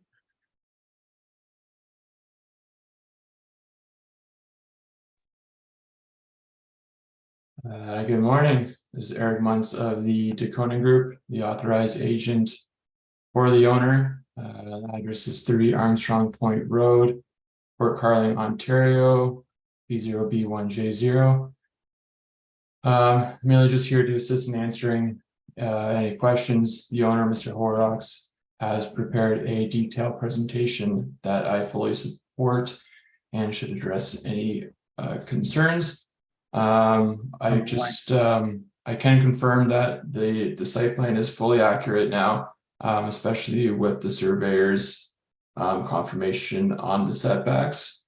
And the structure has been reviewed and is by an engineer and has been approved by him also. So just a couple comments to add there. Thank you, committee members and township staff, for your time here today, and I'm here to answer any questions. Thank you. Thank you. Is there anyone else here wishing to speak in support? The owner wants to give. Okay, thank you. Yes, good morning, Chair Edwards and committee members. My name is Glenn Horrocks. I'm Post Office Box 145, 1032 Oak Street, Port Carling, P0B1J0. So I have a brief presentation that I would like to have you look at, if you please. So the first slide here, it shows a view of the proposed, or of the gazebo from the waterfront. As we look at the picture, it's a structure to the left of the boathouse.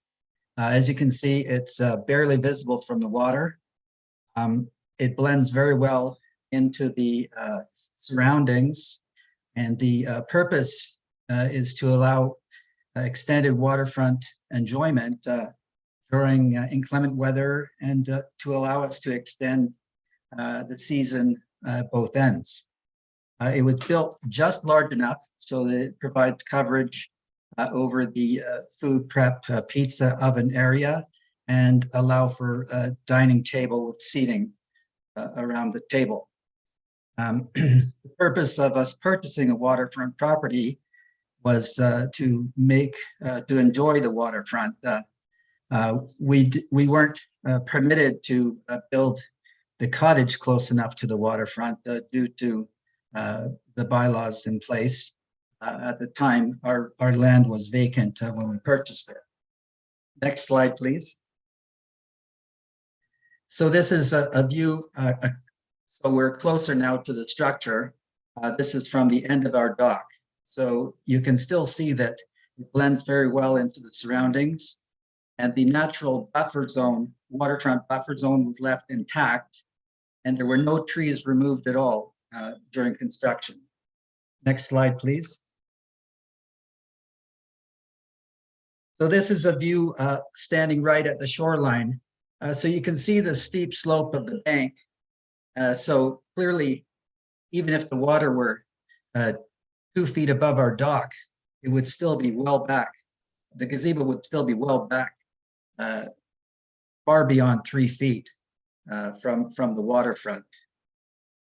This is a late fall view, so there's less foliage on the trees, and you can still see how the colors that we have chosen blend fairly well into the surroundings. And this view also shows you some of the steep slopes that we would be dealing with if we were to have to locate 66 feet back from the water. It would be virtually impossible without mature tree removal and blasting to create a level area in order to construct the structure. Next slide, please. So this view is standing on the property line to the east, which is the property line between the Horrocks line and the Stephen cottage, Stephen property line. The gazebo is 64 feet west of that property line, which is as far away as possible from the Horrocks Stephen property line. The Stephen cottage is another 15 to 25 feet east of the property line. The gazebo does not block any water views from the Stephen cottage, and it's barely visible through the trees. The colors blend in well with the surroundings. And with or without minor variance application approval, this is where the structure would be. Next slide, please. So this is that same view, this time looking through, obviously in the winter time. So there's less foliage on the trees, and you can still see that it blends in very well and it hardly obstructs the view. And again, you can see to the right of the gazebo, the challenging slope and mature trees that we would be dealing with. Next slide, please. So this is a winter photo looking back from the gazebo towards the Stephen cottage. You can see the number of trees that are between the two structures that obstruct the view. And when the leaves are on the trees, that view is even more obstructed. Next slide, please. So this is a view from the west property line, which is the property line between the Horrocks Stern properties. The gazebo is 15 feet east of this property line, so that it's been located as close as possible to the Horrocks Stern property line to maximize the distance from the Horrocks Stephen property line. Next slide, please. So this is a view of the slopes that we would be dealing with. It's taken in the winter so that it's easier to see without all of the foliage on the trees. So you can see the slopes and the density of the mature trees that would have to be dealt with in order to locate the structure 66 feet back from the waterfront. Excuse me, you're going to have to wrap it up. You've been 5 minutes now. Okay, so next slide, please. So just this is a quick slide showing that we did receive 6 letters of support, and the 1 letter of opposition was Mr. Stephen. But in that December letter of opposition, he did note that he supported the dock bump out. Next slide, please. So this is in summary. So I'm committed to removing the freestanding boat lift. I committed to that prior to the December 12th meeting. The gazebo is the only land-based structure within 175 feet of the waterfront, and it's only a roof, has no walls, no floor. The gazebo blends well into the surroundings. It was built on the existing flat area that was available. There were no modifications, no blasting, no excavation, and no tree removal during construction. It's well within the allowable lot coverage limit within the 200-foot zone of the waterfront. And the Ontario Land Surveyor confirmed that the setback was 10 feet, not 2.5 as was circulated previously. The majority of the neighbors' concerns raised in the opposition email read on December 12th COA meeting are not planning related and therefore not relevant to the minor variance application. And I ask that you would support me in these efforts, and I'm open to any questions you may have. Thank you for your time. Thank you very much. Is there anyone else wishing to speak in support? Anyone in opposition? Okay, can you bring them in, please?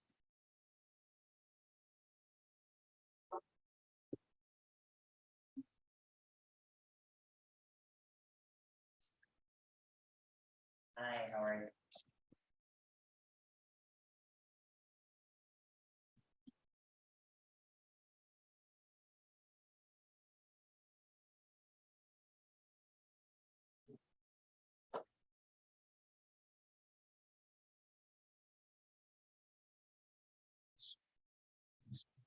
Mr. Stevens, can you hear me?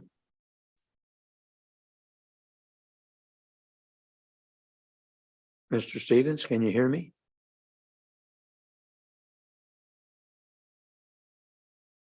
Is he in now?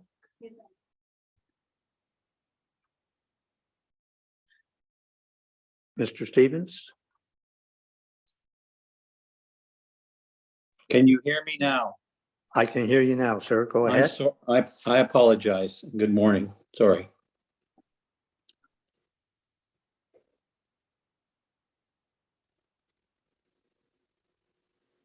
Okay, what would you like to say, sir? My name is David Stephen. My address is P.O. Box 62, Port Carling. I am the neighbor. My wife and I and our family are the neighbors directly to the east of the Horrocks property. But you have your postal code handy? Sorry, P0B1J0. Thank you. I have a number of disagreements with Mr. Horrocks' presentation, but I won't make them here. I would like an opportunity, if you don't mind, to state my reasons for the objections to the minor variance application. And I'd also like to explain why I believe that the 4 tests in the Planning Act are not met. I would quote a couple of things from what Mr. Horrocks said, because I think they explain a lot. First is, he said in his presentation, I quote, we bought a waterfront property to enjoy the waterfront, close quote. The other thing that he said was, this is with respect to the gazebo, the purpose is to allow waterfront enjoyment during inclement weather and extend the season, end quote. And I agree with that. What I'd like to do is to explain what our concerns are. Almost immediately after this property was purchased by the Horrocks about 20 years ago, it's quite a long time now, he began implementing a long-term plan to develop the waterfront area. That plan is now very well advanced. Over the period of time since he purchased the property, he has at minimum built a road, cleared and leveled the waterfront, paved the road and the waterfront, installed dining and a sitting area on the paved area, installed a pizza oven / fireplace, built a countertop, installed a sink and running water, installed electrical outlets and lighting. In 2021, he built the gazebo that's the subject of discussion here. As part of the work he did with the gazebo, he installed storage units, installed exterior and interior lighting, put the chimney, extended it through the roof of the gazebo, put in a sound system, installed new electrical outlets and radiant heating. All of this has been done, to the best of my knowledge, without any permits ever being issued on these waterfront area. So what are the issues? Well, first of all, I would say, with respect to myself and the neighbors, we are the only neighbor that is affected by the things that I'm going to describe or affected directly. None of the other neighbors are within sight lines. And so I fully expect them to either support or be neutral. So here are the issues that we have. We're concerned generally about the ongoing construction, which seems to go from one thing to another year after year. And it continued last year in 2022 after the gazebo was up. It didn't end, or maybe it didn't end at all, until the building was posted. A notice was posted on it in the summer, late summer last year. We're concerned about noise. As this project gets bigger and bigger, more and more people are able to use it longer into the season. The noise, which is not huge now, but is growing. One of our biggest issues, perhaps our biggest issue, is the smoke and the noxious odors that have emanated for the entire time that the pizza oven has been erected on our near our property. Unfortunately, we're to the east, so we're downwind. We're concerned about the issue of fire. We have no idea whether the pizza oven is safe. We have no idea whether the wiring is safe. Our previous cottage burned down in 1998, and we don't want to do it again. The property that we're talking about on the waterfront is in the middle of a forest. If a fire starts, we will lose our cottage. We're concerned about wastewater. We know that water goes in, we don't know where it goes out. A final issue, which is really the wrap up, we don't know when or where this will end. And so at the moment, we're only challenging the one issue that's actually come forward. With respect to the 4 tests, I would respectfully submit. The first 2 tests deal with the official plan and the bylaws, and they ask the question of whether the intent and purpose of the official plan and the purpose is met. The real issue here is the 66-foot front yard setback. That has been around for as long as I remember, and that's 36 years that we've lived here. It's a cornerstone of everything to do with the waterfront area in Muskoka, and I could argue that it's maybe the most important piece of the bylaw. If But these it's your 5 variances- minutes. Can you wrap it Sorry, up, please? I'm about 1 second from being done. If these are granted, then you might as well ignore the 66-foot setback. With regard to desirability, well, that's a personal judgment, so I'll leave it to you. The last point test is whether this is minor. Whether the variance is 3 feet, 5 feet, or 10 feet, it's not minor. It's substantial. It essentially does away with the setback entirely. The last point I'll make quickly is the staff report mentions the issue of precedent and suggests that if you approve this, then it may be seen as a precedent. I have no doubt that it will be seen as a precedent. It will obviously be challenged, but I think it would be really unfortunate if these variances, and I'm talking about the 2 variances with respect to the gazebo, are allowed. Thank you. I'd be happy to answer questions if you have any. Thank you very much. Is there anyone else here wishing to speak in opposition? No one else to speak at all? Okay, other questions from the members? Yes, Member Bridgman. Thank you, Chair Edwards. A couple of questions to planning first, and I think to clarify, when I first got on the planning committee, I was told that we have to look at this application as if it's coming in now and disregard what's been built. Am I correct on that? Okay. Yeah, I'm pretty sure I was. Secondly, I have a couple of clarification questions. If the roof comes off of this, it becomes more of a patio down at the water. Am I correct on that? Planning, anybody from planning? Mr. Through you, Mr. Chair, Carr? through you, Chair Edwards, and thank you for your questions, Member Bridgman. Essentially, if you were to take the roof off, I think, but certainly it wouldn't count toward lot coverage, which is not at issue at the present time, but it may still be considered a structure given that it's constructed of parts joined together.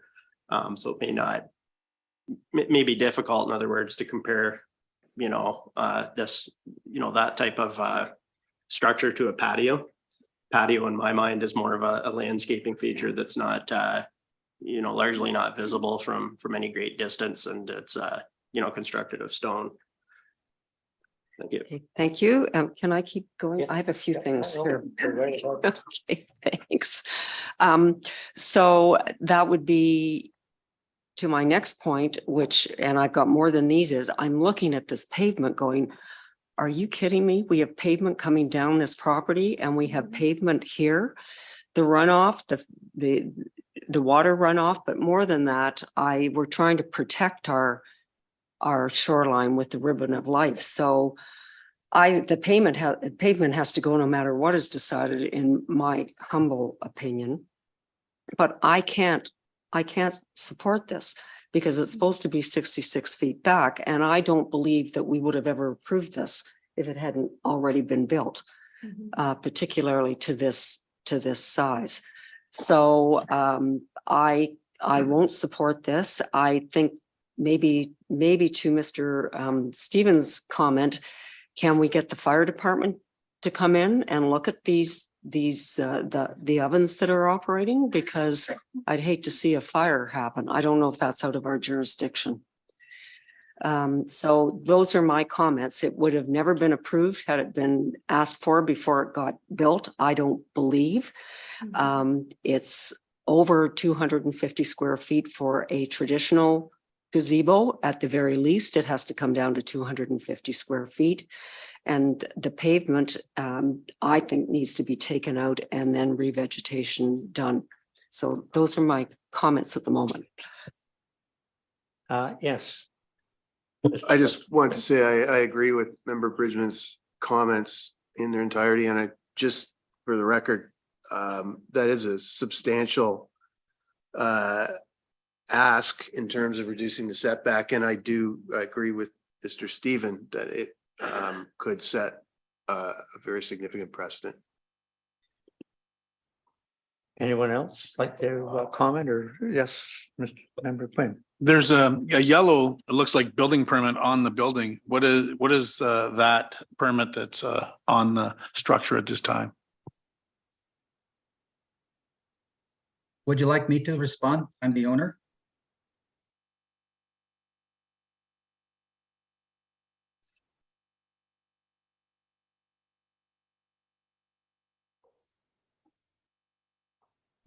Yes, go ahead and respond, sorry. Yes, so that is the notice from the building department that is requiring me to get a building permit. That's what that is. So may I respond to a couple of the points that Mr. Stephen made? No, just to my question, because I addressed it to the floor. Well, there was a point made about it being a fire hazard, the pizza oven, and the fire department has inspected it and deemed it to be safe. Mr. Stephen knows that because he was the one who called them out to the property back in 2016. And there's no issues with the electrical work because I'm a licensed electrician and the property has been inspected by the ESA. Was there a plumbing permit taken out for the sink and that? Where's the water go? Is it? We don't have a sink. All I have is fresh water to the table there that we use for cooking, drinking. And where does it drain to? Well, it doesn't drain because we use it all, we consume it. And we don't do any dishes down at the waterfront. We take them back up to the cottage. Okay, thank you. Anyone else? Yes, Mr. Sharp, you'd like to comment? Through you, Chair Edwards. Yeah, I wanted to take a moment just with respect to Member Bridgman's comments. I just wanted to sort of clarify, I guess, from a official plan policy conformity standpoint, the official plan does allow for exceptions to the 66-foot minimum front yard setback for quote unquote minor accessory buildings and structures. And I just wanted to clarify that under the zoning bylaw, there are specific provisions that allow for no more than 2 of 3 specific types of minor accessory buildings and structures within specific criteria, and those being a pump house, sauna, and a gazebo. And the pump house size limitation would be 50 square feet. The sauna floor area limitation would be 100 square feet. And the gazebo size limitation would be 200 square feet. And I just point out that a gazebo is actually under this provision in the bylaw would be permitted as close as 3 feet from the high water mark, 15 feet in height, and 200 square feet in size. So I just wanted to point that out, that there are some exceptions for these types of buildings. Clearly, in this case, the as-built gazebo exceeds the size requirement, which is why it's in front of you today, or partly why. And it's also, because of its size, it needs to comply with that 66-foot front yard setback requirement. But I just wanted to, again, highlight that. It's in our report, which I'm sure you've read, but just wanted to highlight it for you. Thank you. I have a question on page 33 of the drawing, the asphalt there. How wide is that?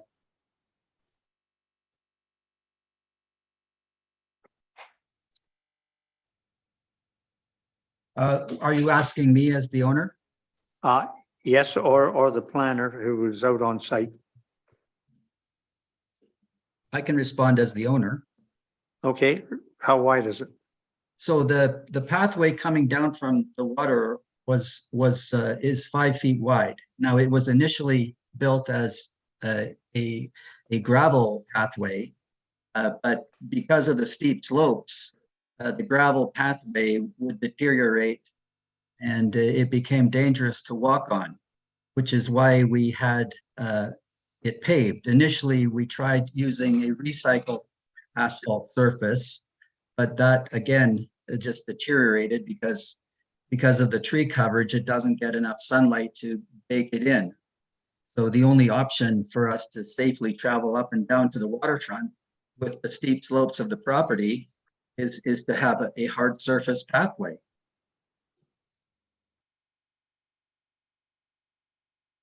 And you can see from the banks that there's no erosion going on the waterfront. There's no gouging of the land.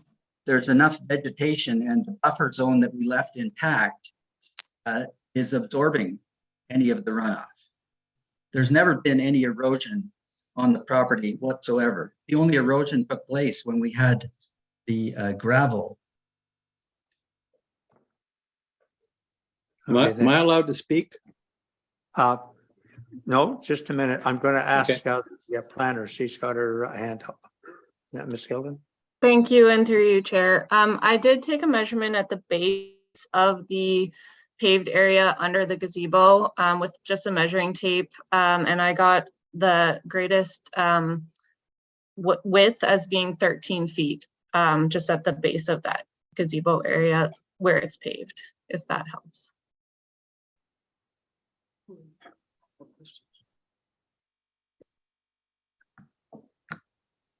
Yes, okay. Who had the next question? Okay. Thank you. So thank you, Mr. Sharp, for reminding us. But what we're really saying here is if we're going to call us a gazebo, they're asking for a 50% variance on the square footage of this. By my calculations, 200 to 300 is 50% variation. So I understand that bylaws are different than the official plan and all of that, but I think this would be precedent setting. And I have real concerns with that. And in terms of the gravel and the steepness, I may be able to buy it on the pathway, but I don't get it on the gazebo being paved. That needs to go back to a natural service in my humble opinion. So unless there's a really good argument, Mr. Sharp, why it shouldn't. Mr. Sharp? Through you, Chair Edwards. I think that we had factored the size of the gazebo. It's about 309 square feet. So when you take what the zoning bylaw would permit, you would permit a 200 square foot gazebo as close as 3 feet from the high water mark, 15 feet in height. And it would also permit a sauna 15 feet from the high water mark, 15 feet in height, 100 square feet. So we've actually, recommended a condition that if this is approved, our recommendation would be that it be conditional on a sauna and a sauna and a pump house not being constructed on the property. So in other words, if Mr. Horrocks were to construct either one of those two structures, it would bring the property into a non-compliant situation. So I would just clarify that, at least from our perspective, that was our line of thinking on it. With respect to the pathway, if committee is looking to approve the application, certainly a condition could be added, either A, for part of or all of the paved pathway to be removed, or alternatively for a stormwater management brief to be prepared to see how it could be addressed, being situated that close to the water. So again, we're in committee's hands at this point. Thank you. Yes. Okay, so I hear you, but in terms of it in the gazebo, that should be natural vegetation in there or whatever. So I said I can buy the pathway down in terms of the argument, but I don't see leaving pavement in the first 50 feet of our, we don't allow patios to put in hard pavement. So that would be what I would like to see. Yes, Member Green. Yeah, I agree with Mayor Brit, or pardon me, you're not even a councillor anymore. A member Bridgman. Except for the fact that I can't buy the pathway. Like, for me, asphalt going down to the lake is just a horrible thing to think about. And it's so close to that neighbor. They're staring at a pizza oven, they're smelling it. It reminds me of a wood burning sauna that another person had to smell. And, it's just wrong. The idea that, it caused erosion, that's only because the person has not protected the pathway with the appropriate stonework so that you can have a natural surface and it doesn't drain into the lake. The whole point of a permeable surface is that there is, in a way, if you want to call it erosion, but it's permeable so that the rainwater and the runoff goes into the groundwater before it hits the lake.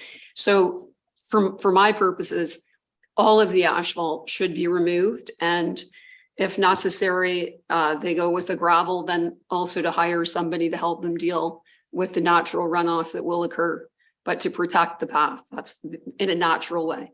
That's my opinion. Any other, yes, I like the idea from Mr. Sharp about possibly putting or getting them to do a study before, a runoff study before any of this is decided. okay, anybody else? Storm management, yeah. Storm management. I will say, through planning, somebody did pave right to the lake, and planning department made them take it out. This is not, I don't care what storm water management does, it's polluting right into the lake. And there's other cottages on the 3 lakes that have steep grades and they don't have it paved right down. So I don't know, I'm looking at the committee, what are your preferences? How many would like to see the paving removed? I'll say yes, so that's 3. Anyone else? Okay. So do you want a storm water management plan on it? Yep. Yep. Okay. Because like I said, you don't need a 13-foot wide walkway. Yes. Maybe they could hire Riverstone Environmental to do an EIS and figure out a way why you can have asphalt down the lake. I'm sure they'll come up with a solution. Too sharp. Thank you, Chair Edwards. So just as an overview, just so that I can understand, I think ultimately committee is trying to decide whether to remove the pathway in its entirety or part of the pathway. And I would suggest that if the pathway is being removed, then perhaps a stormwater management brief isn't required at that point, because it would become just a gravel surface pathway. So, Well, I think something should be done because you don't need a 13-foot wide walkway down to the lake. I'm sorry. And Excuse me, Chair, it's not a 13-foot wide walkway. Pathway down to the lake is 5 feet wide. The 13-foot wide part is where the seating area is under the gazebo. Okay, well, and that's where the property is level. So it's not, the water's not rushing down and running over it. I mean, you can even observe it during a rainwater storm. I've been there many times when it's raining, and there's no rush of water coming down that's running into the lake. The pathway it has a switchback. It has 2 switchbacks. So water coming down is running off the pathway onto the surrounding vegetation. It's not ending up in the lake. okay, thank you. I can read the resolution. Excuse me, am I allowed to respond to comments that Mr. Horrocks made that I disagree with? To the committee, if questions are asked. But so we want a stormwater management plan to I'm going to ask Mr. Pink, should this be adjourned until we get that? Through you, it certainly sounds as if committee seemed like a majority was considering that. I think so. I would go with that. So that's 4 at least, and that. So we're going to adjourn this and get a stormwater management plan. And yes, I just want to know that, so that we don't come back and then we go away again, is that we need to come to terms whether we're going to approve this as 309 feet with the condition that he doesn't get other buildings. Okay. Because I think, to be fair, he's gone away. He's come back. It was December. And so we need to talk about the building and whether we'll do it. And if these other things make us happy, but it wouldn't be right for Mr. Horrocks to come back and I say we're not going to do the 309 feet after he's done a storm, spent money on environmental. Okay, no, that's fine. Okay, I'm gonna get a straw vote here then. If the asphalt was removed or a stormwater management that can verify it, would our committee and that considering? I would if you can't add more. Because he can have up to 300 now. So we're really looking at a variance of 9 feet, which to me is minor. Anyone else? I'm sorry, how does this work? We approve what's in front of us. And then separately, we're asking for a stormwater management plan. And then what? Be sent away again for something, spent money on something that we weren't going to ever consider. I want to know that we're, as a group, we're going to consider or give them approval if we can be satisfied on. So you're different saying reasons. you want us to tell you that we're considering it? What we're saying is if the asphalt was removed or stormwater management plan moved, that's not going in the lake. Are we considering the size of the building that's there now? Or would we be trying to say, no, we're turning it down? Okay, so are we voting on this? Like what? No, well, I'm asking what we say. If we're going to turn it down, we turn it down right now. And I read the resolution. What I'm asking is, you want it adjourned to get the stormwater management, see if they can get it changed. But if it was all corrected and that, would we allow the building at that time? Because there's no use asking everything and saying, no, we're going to turn it Right. down. Okay, provided we also stop for the sauna and yeah. That's why staff are supporting Yes. 309. Yeah, I understand that. Technically, Yeah, 300. yeah. Yes. Thank you, Chair Edwards. So, Mr. Sharp, can you refresh my memory? Did we not put something in place about that you can have a bigger patio area if you don't have one of the two of the pump house or the, I know you're, or did we not? I thought we discussed that at some point. Did we not? Maybe Mr. Pink, your memory's better than mine. I'd just like to know what we're doing in other areas. Or it was a request, I know, but did we actually approve it?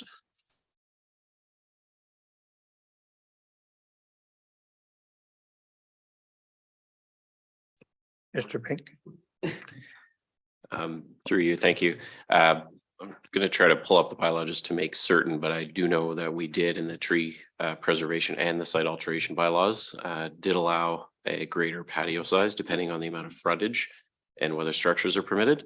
I've got the bylaw pulled up. We can provide more specifics if needed, but generally that was included in the final version. But I think it was 300 feet. 300 feet of frontage, wasn't it? Before you were allowed to do that?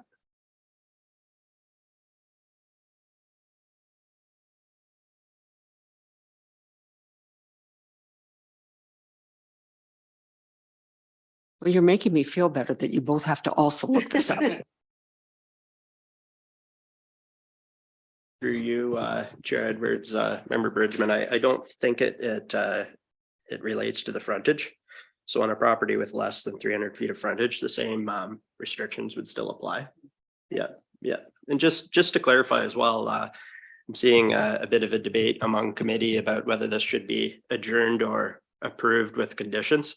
Stormwater management brief can be included as a condition if that's something that the committee wants, or alternatively, part of the pathway can also be imposed as a condition. It's the removal of that. So just to remind you, thank you. Mr. Pink. Thank you.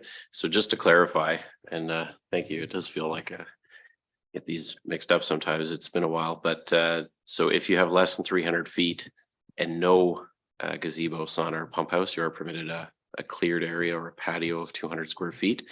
If you have greater than 300 feet, and again, does not contain more than one gazebo, sauna, or pump house, it's again limited to 200 square feet. If you have greater than 300 feet of frontage and no gazebo, sauna, or pump house, then you are permitted the 300 square foot patio. So that's the added permission. So greater than 300 feet, no gazebo, sauna, or pump house.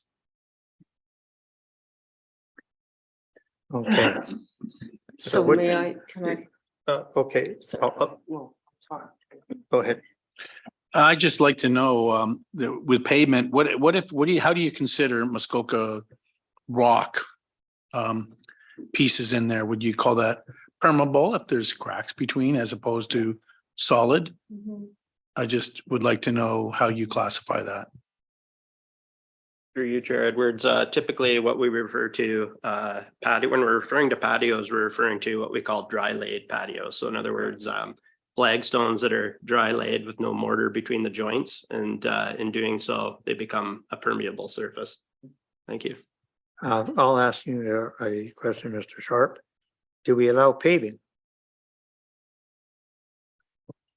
So the placement of fill or material over the natural grade is restricted unless it's otherwise accepted within 50 feet from the high water mark.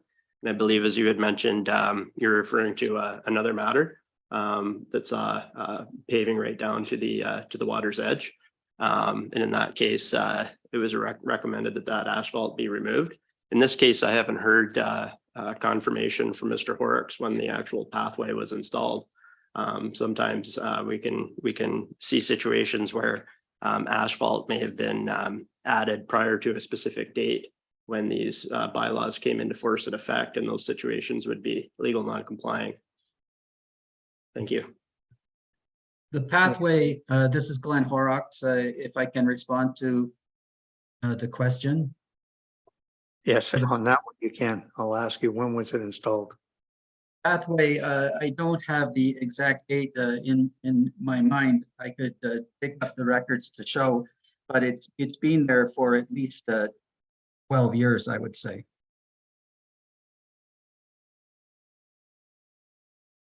Okay, thank you.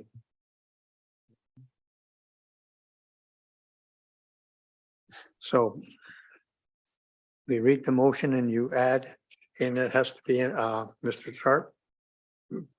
One question. Or comment. I guess I can wrap my head around the concept of multiple structures aggregating to the 300-foot size versus and how we would approve that unpermitted structure. I guess what I want to understand or make sure of is that then as a result of that, that will not create some form of precedent that is going to open up some floodgates. And, you know, just as a general comment, I don't like seeing people build things that are unpermitted. Mr. Quinn. But it will be labeled as a gazebo, so he will be, I believe, restricted through time for adding side walls, rear walls, any walls of any sort on that building. Through you, Chair Edwards. So essentially, like, I don't think a precedent is going to be created through the approval of the specific application for the variances that are in front of you. This committee has approved variances for oversized gazebos within 66 feet from the high water mark. So that would be my comment with respect to precedent. What's in front of you today is essentially an open gazebo, and it's going to be approved as shown on the plans attached to the notice of decision. So that's essentially what's going to be approved as an open, unwalled gazebo, and that's what's in front of you. So it's something he put in there, Mr. Sharp, that the walls cannot be closed in. If committee would like some clarity given in that regard, it's certainly something that could be included in the resolution. Would committee like to see that? Yes. Anybody else? Yes. Okay. And environmental stormwater management, yeah. And see if it can be made permanent. Yeah, it's in there. It's already in there. You may make a comment. May I make a comment? Thank you. So just through you, Chair, just so you understand, I won't be supporting this because I think we'll have people on undersized lots or 100-foot lots building and asking that they get we can only build one. So what am I trying to say here? I think we need to put bylaws in place that say you can have a gazebo that's bigger if you don't have your other two structures. But until that happens, I think it'll be precedent setting. I know, It's in there that they can't have a post and that it's on that. so what we're really doing is approving a 300-foot gazebo. Yeah, on this one, I know. So I'm just telling you that I can't. No, well, that's fine. Like And I don't everyone- think it needs it's a lot of money to put in this wastewater management or report. And I just, if the pathway is older and doesn't come under our comprehensive zoning bylaw and is grandfathered, that's okay, but I still think it has to come out of the gazebo. So I could be outvoted, but that, I'm just telling you what I'm thinking. Like that's what I'm trying to find out, so that we don't send them away to spend money if we're going to turn it down. That's what it's about. How does everyone feel on it? That's what I'm asking you.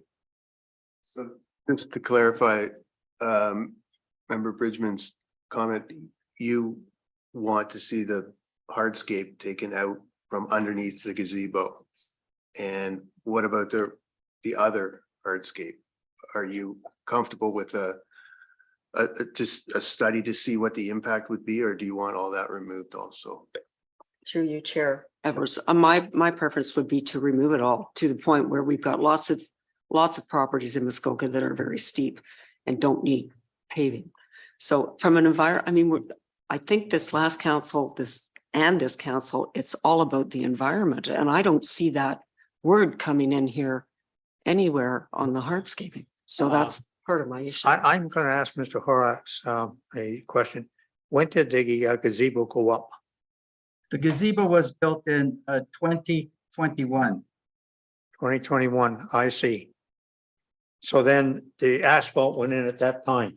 No, the asphalt went in, as I said, 12 or so years ago. We've been with the asphalt pathway because, as I mentioned, the steep slope of the property doesn't permit a gravel surface without it being unsafe to walk on. We've had numerous people slip. I mean, going up is different. Coming down is the problem on a gravel pathway. The asphalt pathway, it's old, it's starting to crack. So, and where roots are pushing it up, so it's starting to open up. It's not a smooth, shiny surface, and asphalt does allow for some absorption. And like I said, it's a switchback. There's two switchbacks, so it's not a direct straight line from the top of the hill down to the water. And then Okay, thank you. You're welcome. Okay. Through you, Chair Edwards. So I started writing a condition requiring a stormwater management brief and that it be implemented to our satisfaction. However, I'm hearing that there still may be some indecision with respect to whether the pathway is going to be removed or whether we're in fact requiring this condition of the brief. So if I could get some direction, that would be helpful. Okay, I guess I'm going to ask then to the committee, do you want the asphalt removed? And that we just took one where they're removing a boat lift and that to get what they wanted. So if what I'm saying is, do you want the asphalt left in or remove it for environmental reasons and make it some sort of permanent, you can get a landscaper to work on it? Yes. If he comes back and that asphalt was in and it doesn't become part of it becomes grandfathered, we have nowhere to go with this. If we do it as part of the stormwater management study becomes part of the approval, then we have some control over getting something done. Okay. Is my opinion. Who's paying for that study? Right. So the scope of the study is determined by the person that pays. So we're basically going to be dependent upon the findings of this thing, which already start out in a biased manner. So I would rather go with the science that we all know and understand, which is that you shouldn't have asphalt down at the lake. And we know what permeable is. We know asphalt is not very permeable unless it's a permeable asphalt, and that is not the case here. I just think we should ask for it to be removed. I don't know why we're not asking for the roof, part of the roof to be removed, to make it 200 square feet. Because that seems to me like a no-brainer. But if we're going to approve this gigantic patio with a roof over it, then we at least should say no asphalt. Full stop. That's my opinion.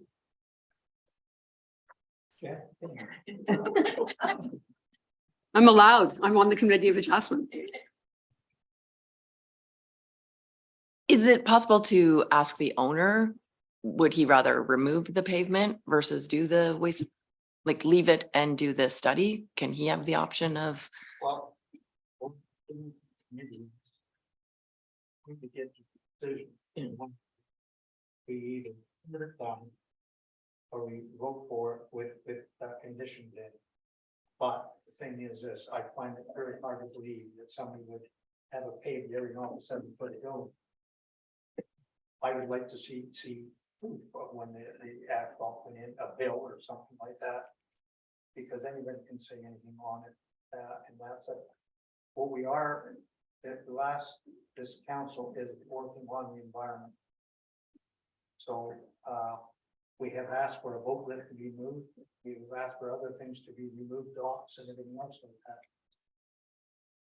that. Excuse me, is it possible to speak up? I can't hear. Oh, sorry. Thank you. This is it. So I guess I'm going to ask Mr. Sharp, and that we have asked for things to be removed, docks and everything else like that, when they're oversized or wrong. Is this not something we can ask for?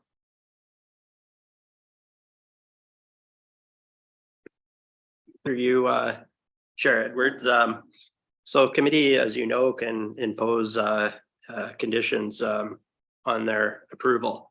And if committee wants to require the removal of all or part of the asphalt pathway as part of its approval of the application, then that's something, committees within their prerogative to do that. Same as with the stormwater management brief.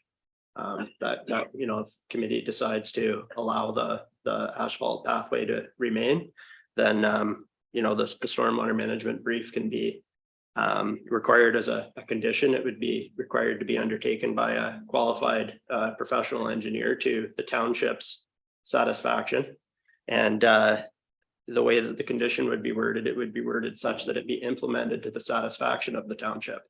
So if there were specific recommendations within that brief, those recommendations could be implemented through a minor variance agreement, which is also the authority of committee to require under the Planning Act.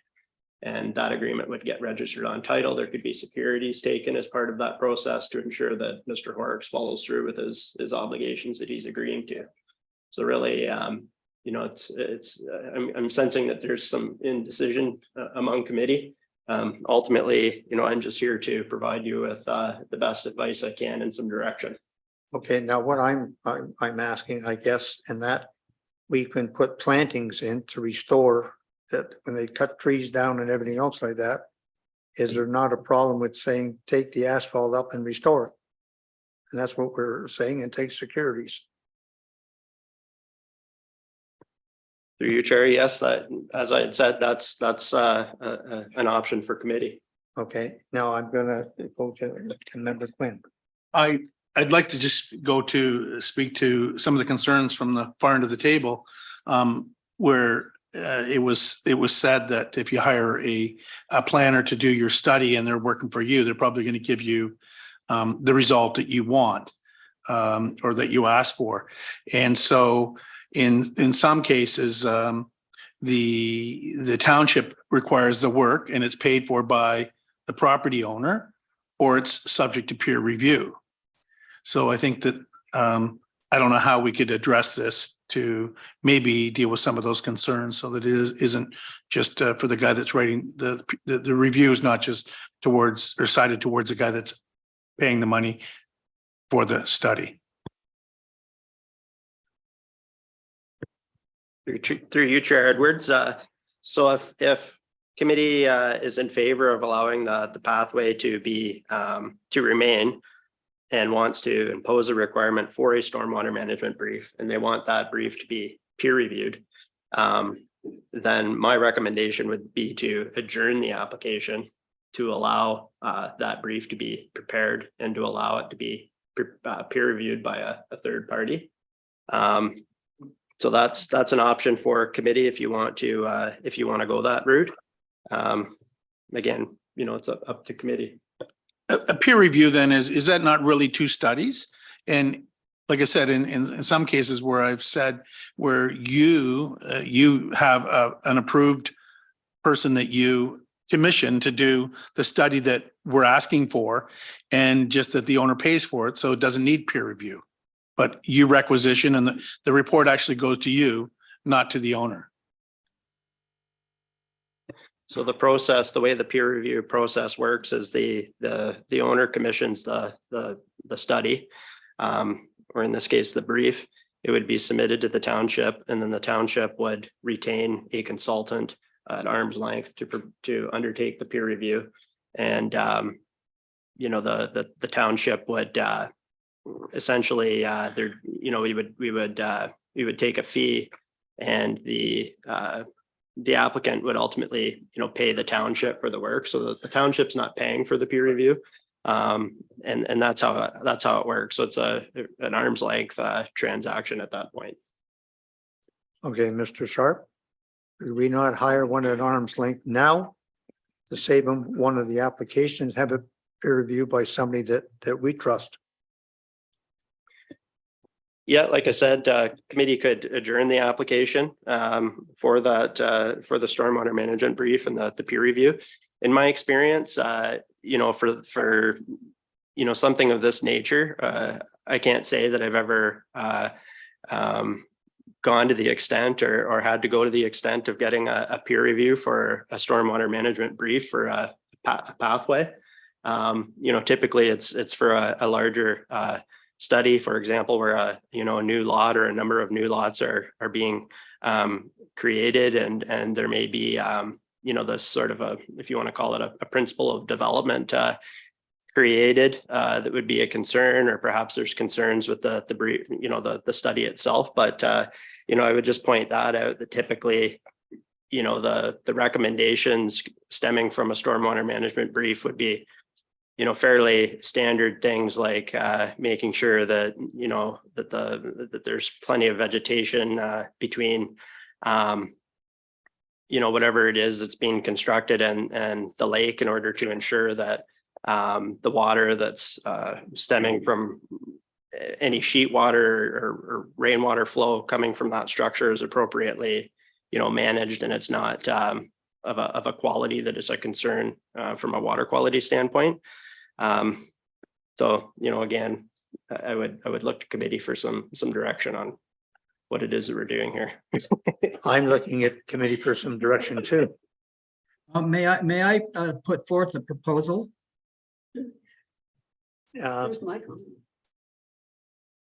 If I was the applicant and I had to pay for two studies, as opposed to hiring an excavator to remove some asphalt, at least at the bottom, and put in some flagstone, get some small stones, carry them down yourself, I'd rather do that than have to pay for these studies. So I think we should ask the applicant if he is willing to remove the asphalt on underneath his 309 square foot gazebo. Okay, if the applicant heard that, what would your preference be? Yes, thank you. I did hear that. And I'd just like to point out that the asphalt is not under the entire gazebo structure. The asphalt only goes part way, probably about 2/3 of the way. So it's even cheaper to remove that.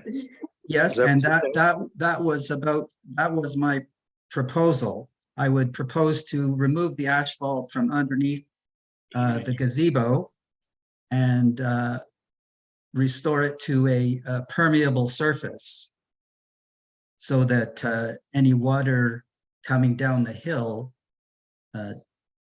will be absorbed more effectively.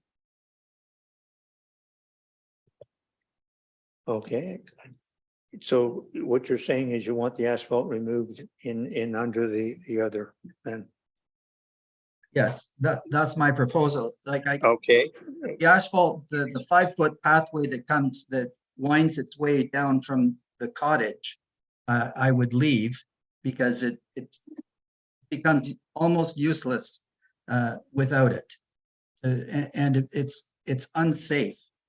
well, I think a walkway at 3 foot wide right down would be acceptable. Like you don't get city sidewalks that 5 feet or more wide. Well, that permits us, easier access up and down the hill. Whether and like I say, because of the slopes of the property and the slopes of the pathway, the pathway is not like a level surface that's straight down to the waterfront. There's a lot of slope, so the water is running off. It's not all like rushing down the pathway into the lake. Because of the switchbacks and because of the slopes of the pathway, the water runs off on various stages where it's running into vegetation that, is 100 feet back from the lake. How can it be 100 feet back from the lake if it's sloping towards the lake? Because if you look at some of the photos that show the pathway, you can see where the switchback is right at the bottom. So the switchback is almost parallel to the waterfront. And as a result of that, water coming down the pathway from above is going to run off into the vegetation. It's not going to follow the pathway. It's not going to follow the curvatures of the pathway down. Like a site, if you were to do a site visit to look at the pathway, you could see more clearly what I'm trying to explain.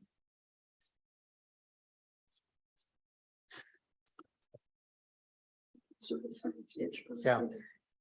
Yeah. Okay. Well, I'm at the mercy of the committee and that. For the sake of the environment, I'd like to see the whole thing removed myself. Yes.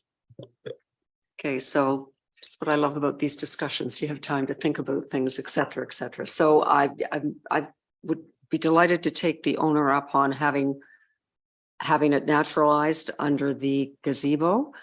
And I think we have to realize that I think we're going to say okay to the extra 5 feet of the dock width too. So we haven't even started to talk about that yet. So I believe rather than hold this up again, I can live with the gazebo. I don't like it, but I can live with it if the conditions of the other two structures not being permitted within the shoreline is okay. And part of that is that we have a planning department that has recommended approval of this. So I can live with this.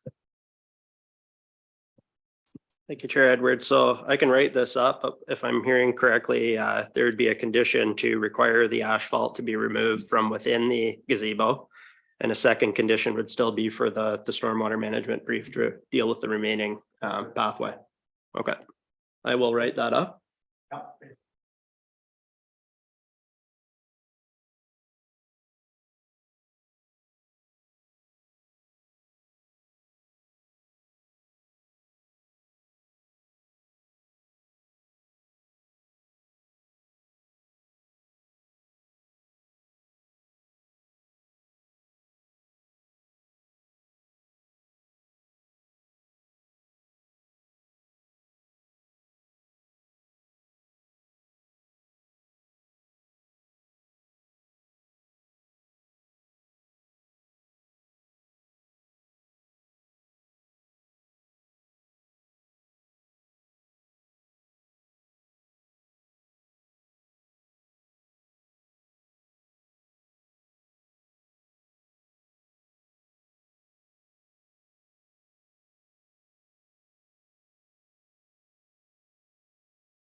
I have a question with the resolution, if I may.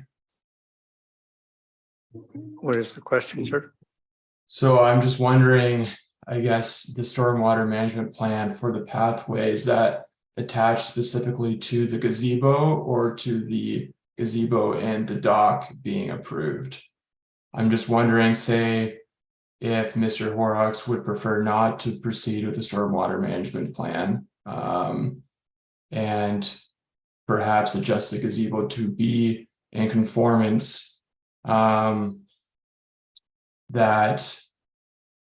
if the stormwater management plan would still be required for the pathway.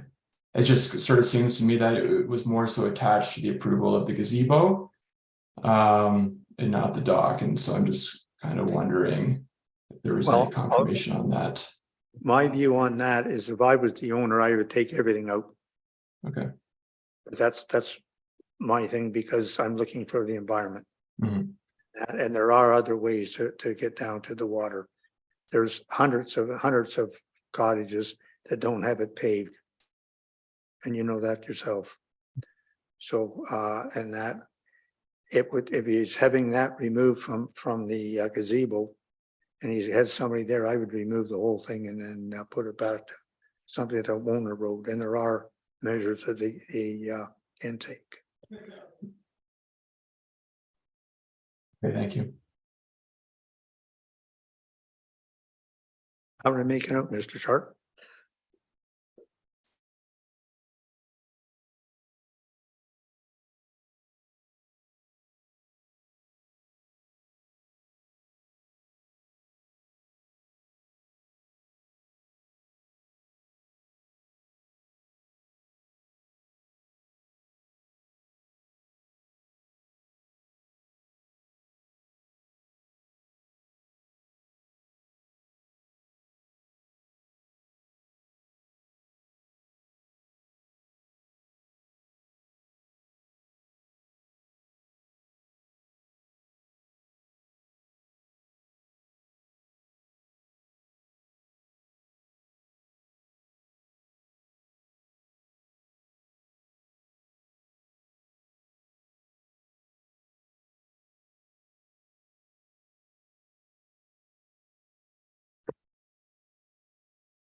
Okay, so be it resolved that amended application A-91/22 Horrocks to recognize an as-built unenclosed gazebo and dock is hereby approved with the following variances being granted.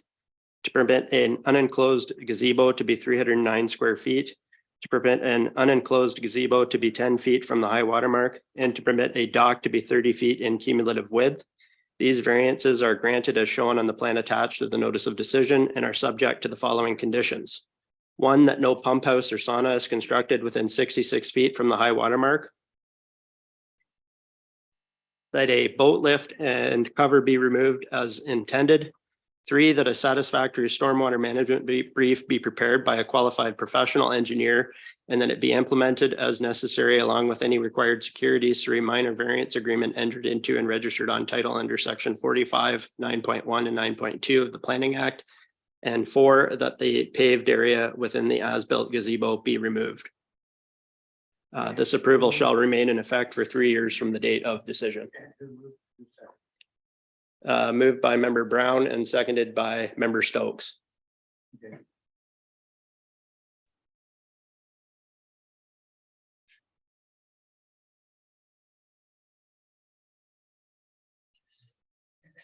No, I don't know. They did.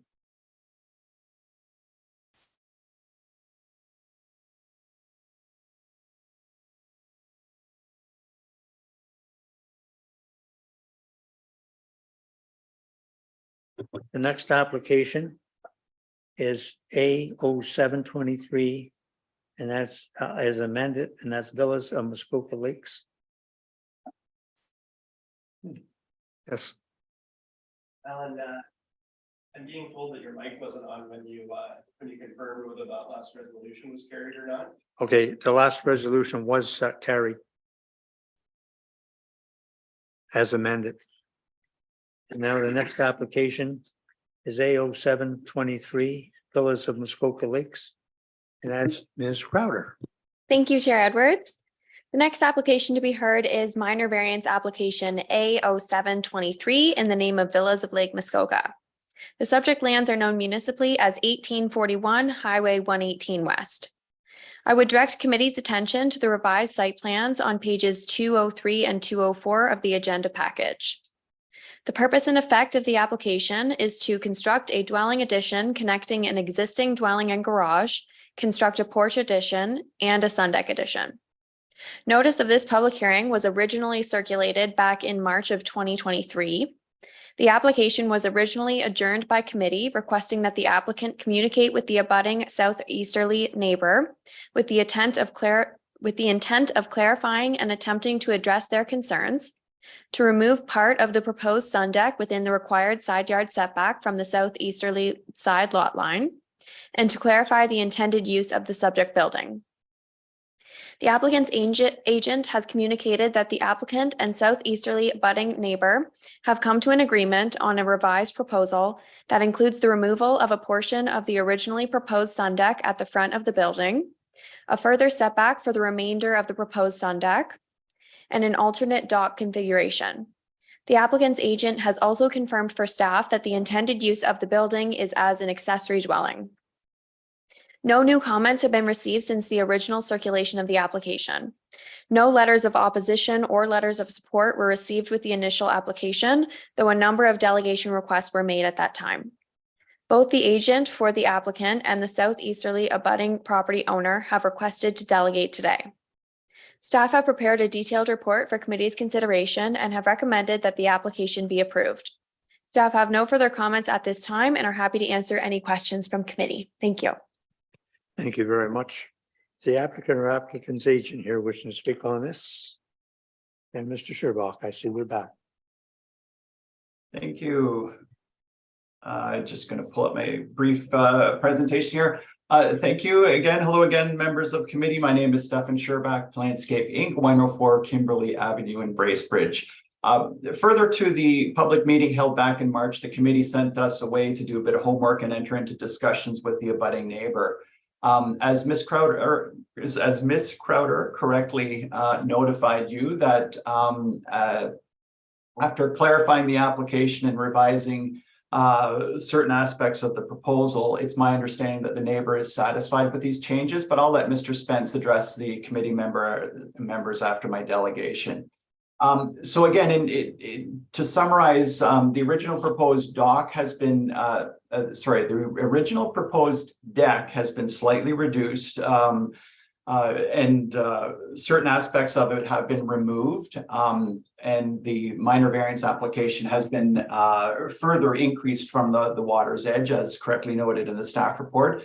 The dock in front of the structure itself has been reduced significantly, and that's to really ensure that future boat traffic is directed onto the opposite side of the property itself. The dock will be used by the occupants of this accessory dwelling, and there was an original pathway that was proposed leading to this dock. This has also been removed, again, just to sort of keep this unit separate and away from the resort. These changes will be included and form part of a future site plan amendment application. And in closing, staff's original review of the 4 tests of a minor variance remain complete and accurate. And we land on the same planning conclusion that it meets the intent of your official plan and zoning bylaw. It's desirable and appropriate for the property in this location, and it is minor in nature. I would respectfully request committee's favorable consideration of this request today, and happy to answer any questions. Thank you. Thank you very much. Is there anyone else wishing to speak in support of this application? Anyone in opposition? Okay, bring them in.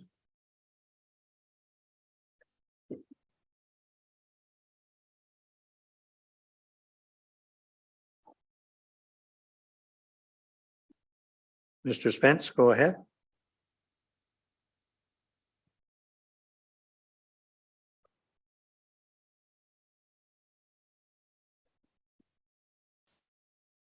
Pardon?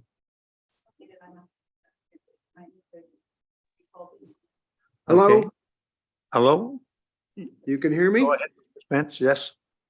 Sorry, so Mr. Chair Edwards and the rest of the committee, I'm Brian Spence. I own the property at 1833 Muskoka Road, 118 West, postal code P0B1E2. Just to report, we have had fruitful discussions with the neighbor, the proponent, and based on the new site plan as proposed, we have no objections. Okay, and can we have your postal code, please? I believe it's P0B1E2. Okay, thank you very much. Anyone else to speak on this application? Questions from the members? Seeing none? Moved by member Grogan Green, second by member Bridgman. Be it resolved that amended application A 0723 Villas of Lake Muskoka to construct an accessory dwelling addition connect to an accessory dwelling and garage and porch addition and a sun deck addition is hereby approved with the following variances being granted. 1, to permit a sun deck addition to be 21.5 feet at the closest point on the southeasterly side lot line, and 2, to permit a porch addition to be 59 feet at the closest point from the high water mark. These variants are granted as shown on a plan attached to the notice of decision. This approval shall remain in effect for 3 years from the date of decision. Are there any questions or comments? I will just make a comment. It's nice to see that the applicant and the neighbor came to a thing. So sometimes adjourning helps.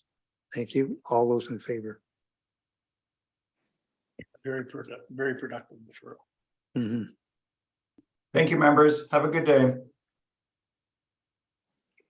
Likewise, thank you. Thank you. And the next application is A 0823 amended, and that's key. And that is Ms. Gilligan again. Thank you, Chair Edwards and committee. The next application to be heard is returning minor variance application A-0823 in the name of Keene. The subject lands are known municipally as 1086 Payneton House Road, Unit 1. I would direct committee's attention to the submitted revised site plan on page 211 of the agenda package. The purpose and effect of this application is to permit an overlength dock addition. Notice of this public hearing under the Planning Act was circulated on February 27th, 2023, and the file was originally heard at the March 13th Committee of Adjustment meeting. The file was adjourned so that the applicant could supply a drawing prepared by an OLS to confirm the proposed dock's location, particularly in relation to the projected side yard line.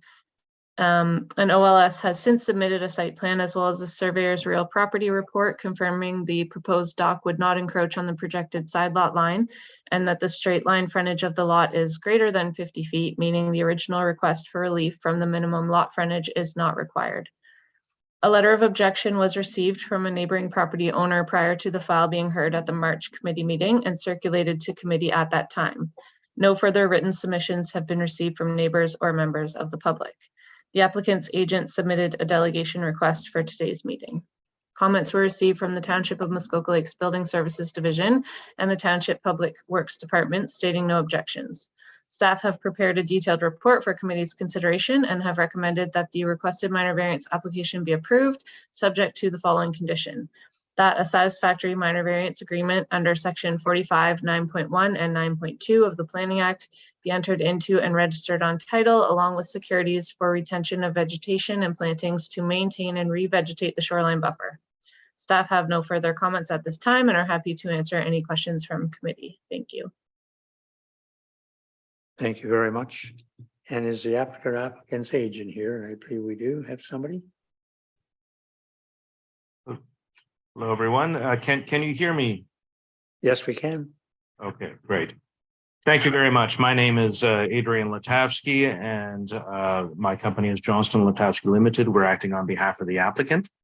And I have to admit, I don't believe I have much to add to the presentation given by staff there. However, I do have a very, very brief presentation that I can I share my screen? Can I do that?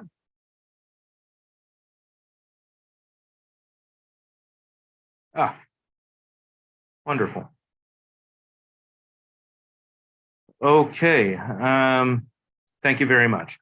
And so, yeah, as mentioned, the application has been revised as we had gone to the committee previously, and there were some questions raised and some verification desired by the committee. And we were asked to go back and to do our homework as well. And so a surveyor was retained to resurvey the property and to perhaps present a more accurate site plan for the application. And that has now been done.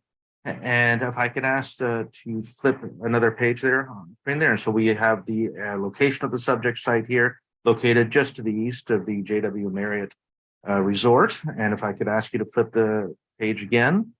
And this is a view of the existing dock looking southwards out into the bay there. And so this is the roughly 40-foot dock that is there today.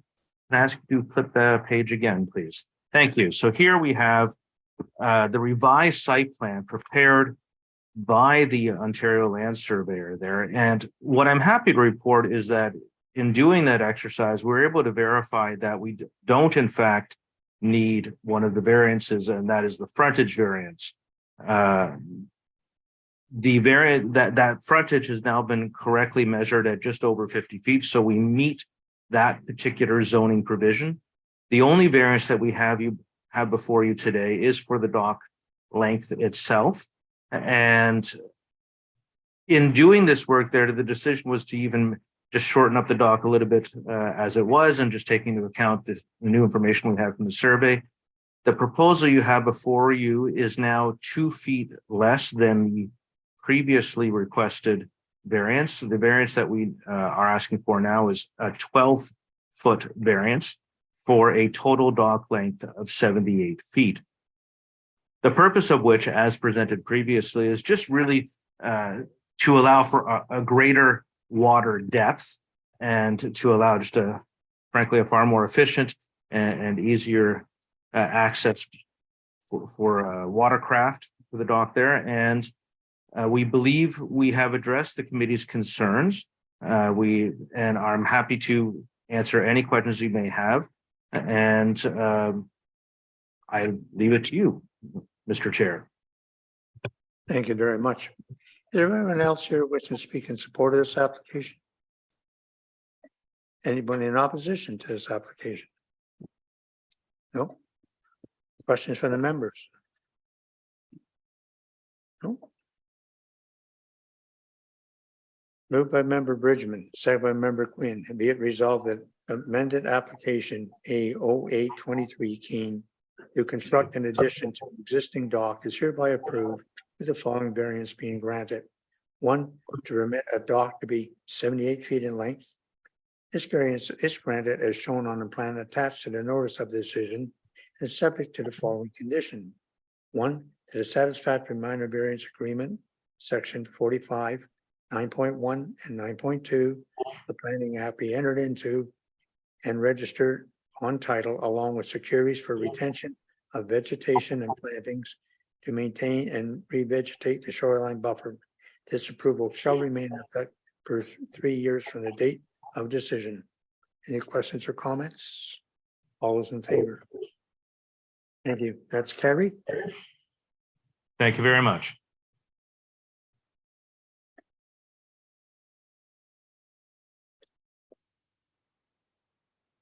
And the next application is A1523, and that is 2573523 Ontario Inc. And that is Ms. Gillen again. Thank you, Chair Edwards and committee. The next application to be heard is returning minor variance application A-1523 in the name of 2573523 Ontario Limited.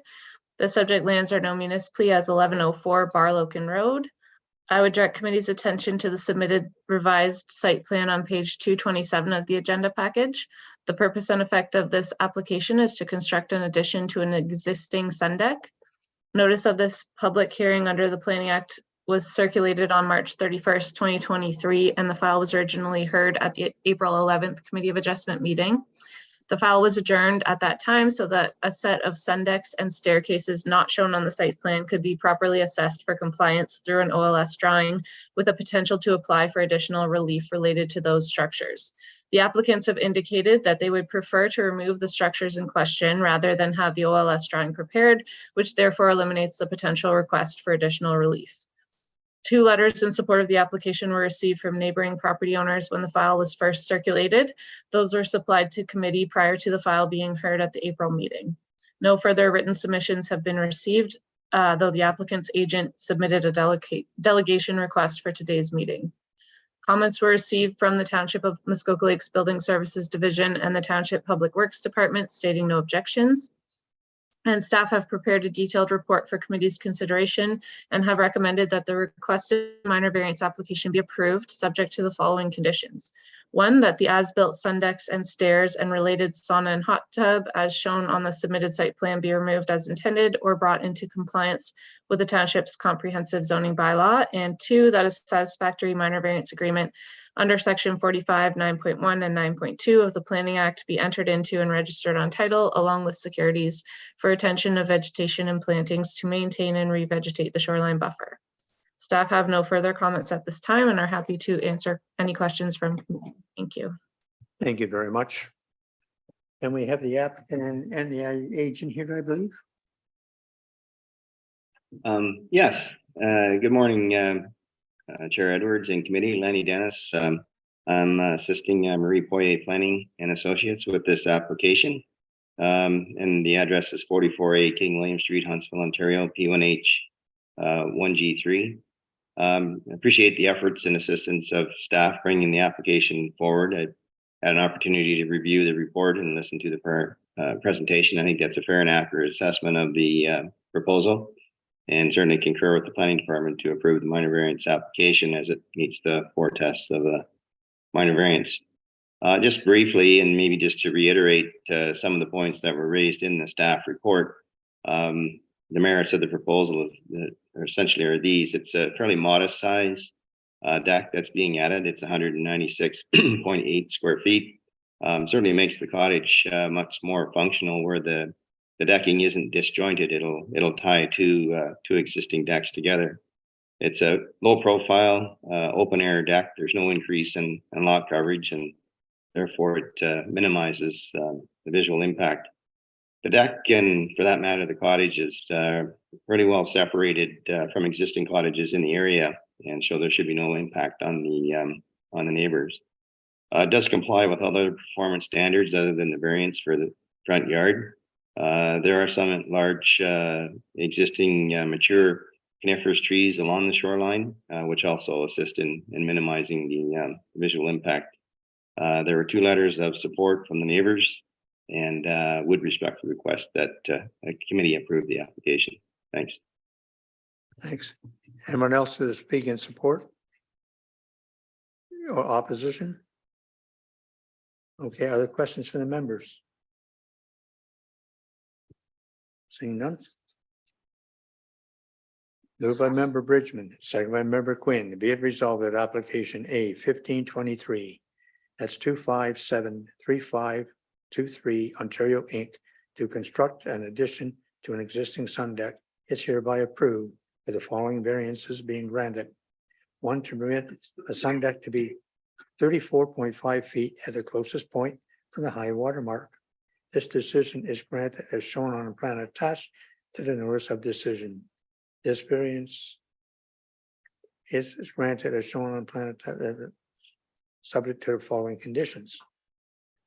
1, that the as-built sun deck and stairs and related sauna and hot tub as shown on the submitted site plan be removed as intended or brought into compliance with the township's comprehensive zoning bylaw. And 2, that a satisfactory minor variance agreement under section 45, 9.1 and 9.2, the Planning Act be entered into and registered on title along with securities for retention of vegetation and plantings to remain and revegetate the shoreline buffer. This approval shall remain in effect for 3 years from the date of decision. Any questions or comments? All those in favor? That's carried. Okay, thank you very much, Quinny. Have a good rest of your day.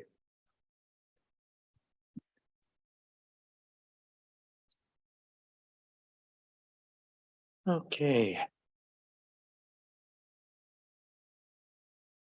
And the manager's report, that would be Mr. Sharp. Mr. Bryce. Thank you, Chair Edwards.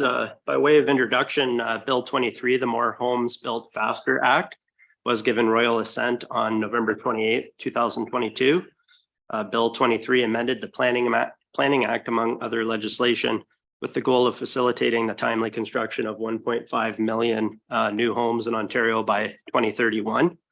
I have prepared a report for discussion purposes with a summary of the main changes affecting the Township's Committee of Adjustment, namely removal of authority to impose site plan control for residential development of 10 or fewer units, loss of the right for neighbors to appeal committee's decisions on consent and minor variance applications, strengthening of the Ontario Land Tribunal's ability to order the award of costs as part of a hearing, and changes to parkland dedication requirements, which now require the township to spend 60% of its parkland reserve at the beginning of each year. As noted in my report, public feedback is currently being sought by the province to actually reinstate site plan control for residential development of 10 or fewer units where located within 120 meters of a shoreline.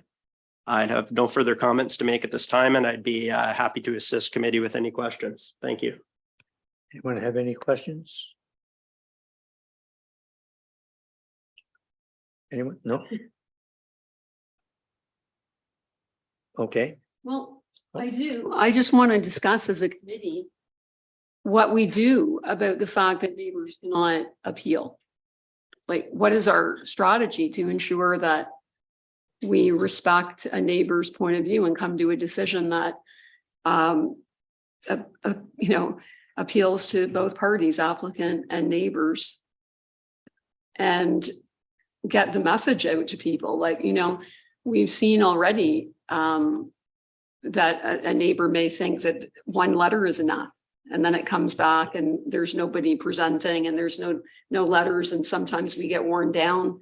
We don't go back and review the applications. It's hard for us to remember. So it just seems to me that we're just going to be, we have to be careful to pay more attention, I think, to what neighbors are saying and encourage neighbors to appear. And it used to be that we read the letters out, then we switched to synopses, and then, half the time we're sitting here and somebody says, "Oh, I only got it 2 days ago." What do we do about all of this? Okay. Mr. Sharp, would you like to answer that question? But Mr. Sharp, before you do, a good example was the village of Muskoka, where we adjourned it. They talked to the neighbors and they come up. This is why we adjourn sometimes, to get things straightened out. Because once it's before the committee, and that the neighbors have no recourse whatsoever. That there's a risk there because emotions, planning's one thing and emotions are another. And so in German, if there's a way for both sides to amicably work it out is one thing, but in German, when you know that you're going to cause more hard feelings is another. And I guess we have to take the temperament at the table and what's being brought towards us. But I think that when we sent them away, we said we would consider it if this and this was sorted out. And so I think if we're adjourning, I think we should try to have some planning direction, not emotional. I look at Lisa. No, but there's obviously we need all the aspects at the table, but we are a planning committee, and so I'll leave it. I'll come back to some other stuff after. Mr. Sharp, go ahead. Okay, first of all. Okay, go ahead. Through you, Chair Edwards, I mean, these are all great discussion items.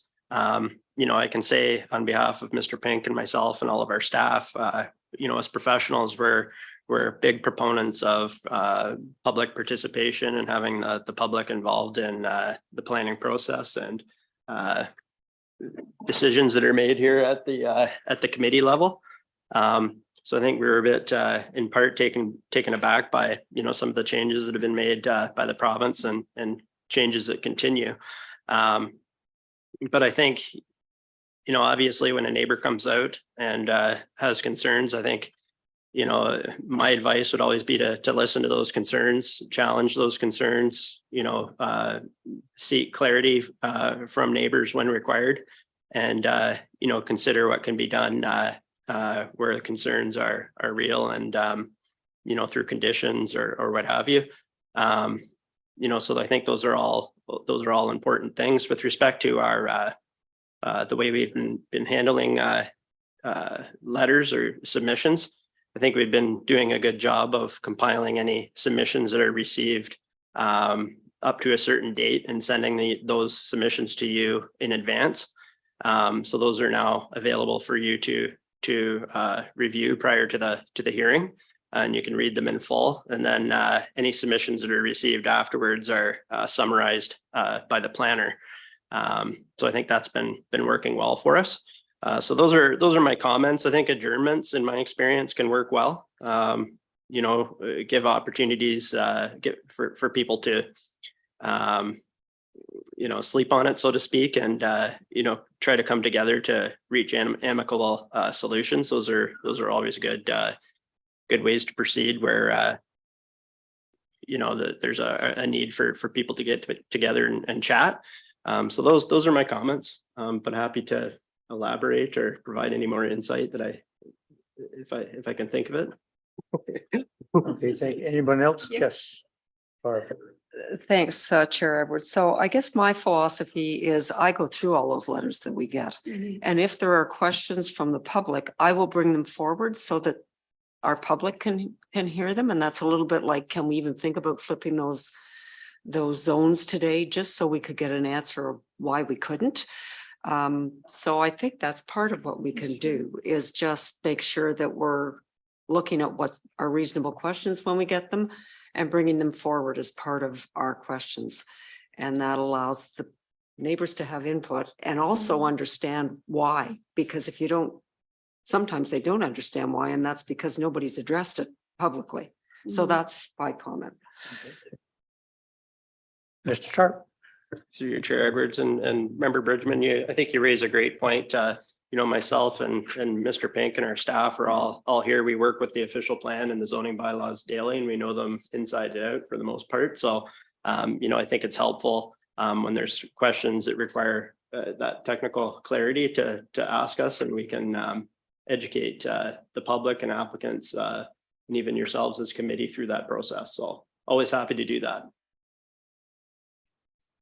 Yes.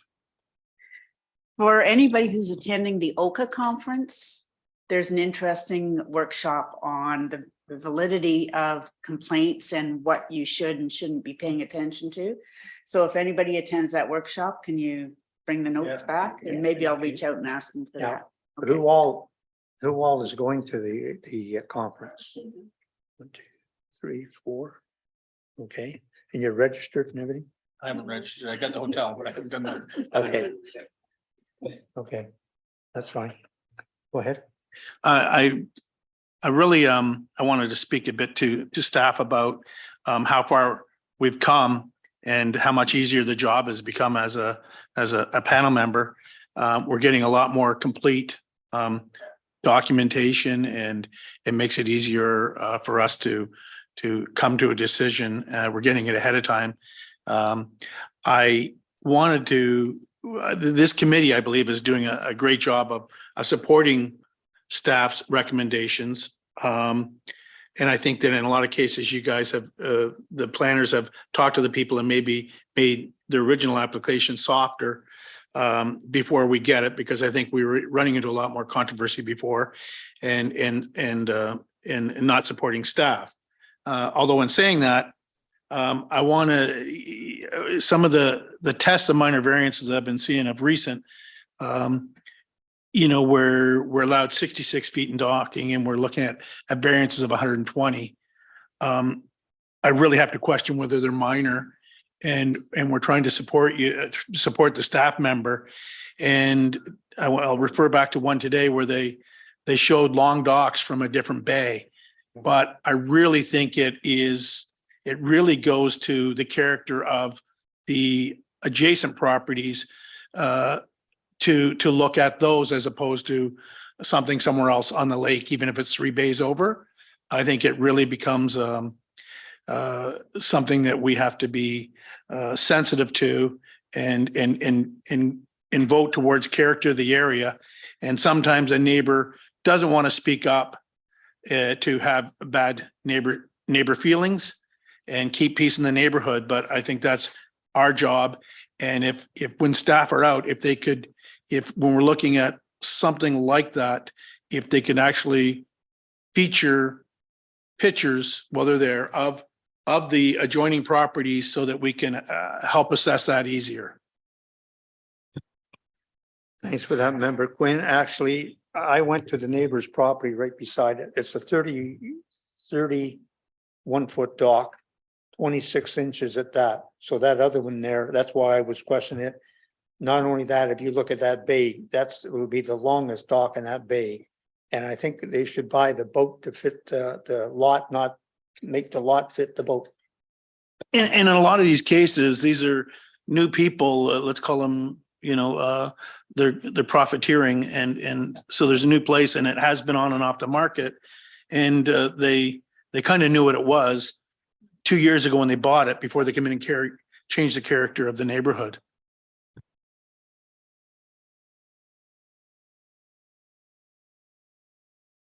Anyone else? Any comments? David? Thank you. I just wanted to point out a couple things just further to Member Quinn's comments. And I think there's nothing wrong with questioning staff's recommendations and staff reports. That's why we're here. We're certainly able to speak to them. But a lot of times when it comes to if it's a disagreement, I think the issue is with the policies, and you need to look at the underlying policies. What staff is doing is reviewing official plan policies and provincial policies approved by others and making a recommendation based on that. So a lot of sometimes the concern is with the recommendation, look at the policy as opposed to attacking staff necessarily. And just one sort of relatively minor point, but keep in mind too, the test of minor under the Planning Act is not a purely numerical exercise.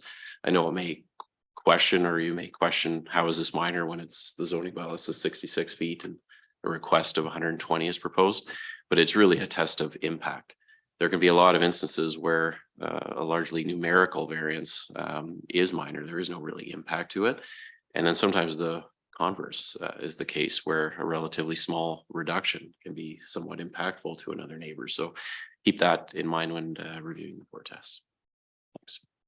One of the things too is that one of the last ones where we let them go out 78 feet. And that, but then they widen the dock. So that's the sitting area out in the lake now. It's not, if a dock is for a boat,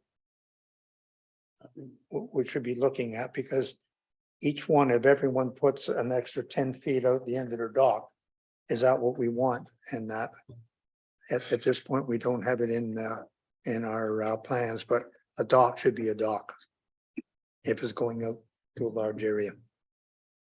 Anything else?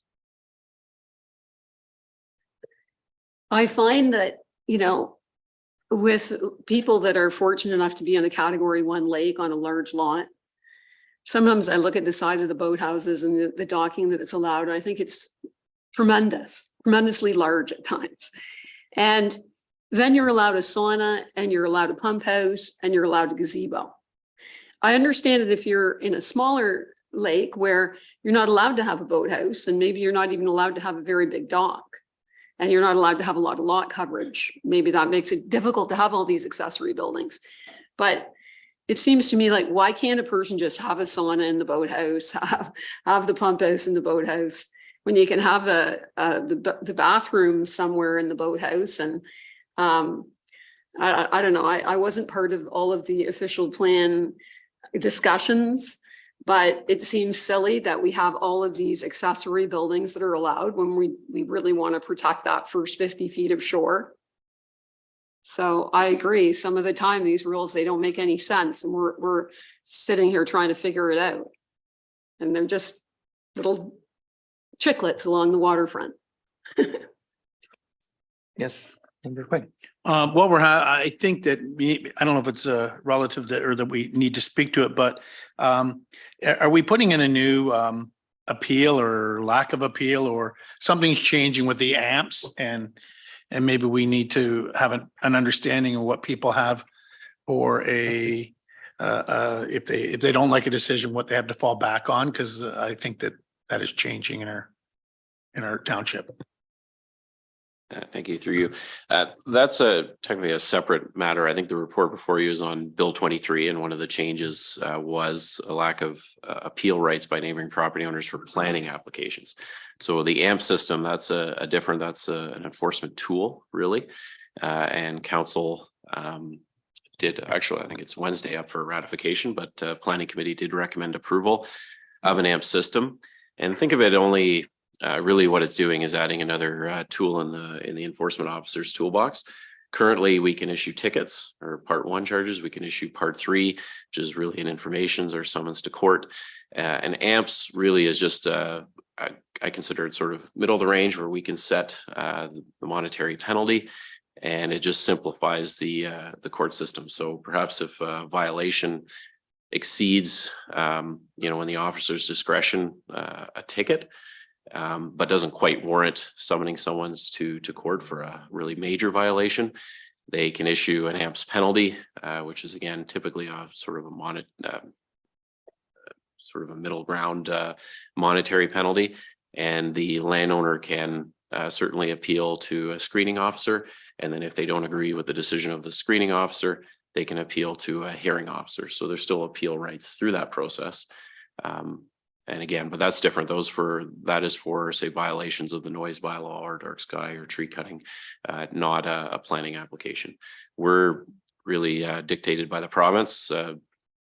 Really, the Planning Act governs, and the province passed Bill 23 to remove those appeal rights, which I think, as Mr. Sharp pointed out, I think as planners we somewhat question that, but it is under the guise of trying to build more housing in the province, which I know this government is really pushing. I personally somewhat question some of the approaches, but I think, as I say at every orientation session, municipalities are really just a creature of the province, and I think we certainly have felt that recently. So that helps, but I'm happy to answer more questions on AMPS. Anything else? Everybody good? Good, okay.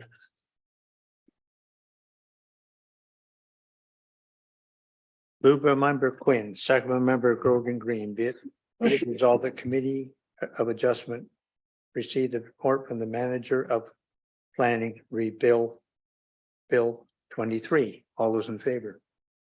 That's carried.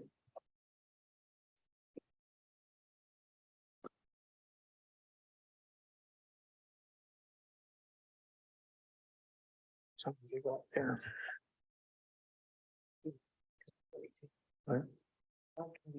Okay, moved by Member Brown, second by Member Stokes, be it resolved that the Committee of Adjustment meeting adjourned at 12:22 p.m. All those in favor? That's carried.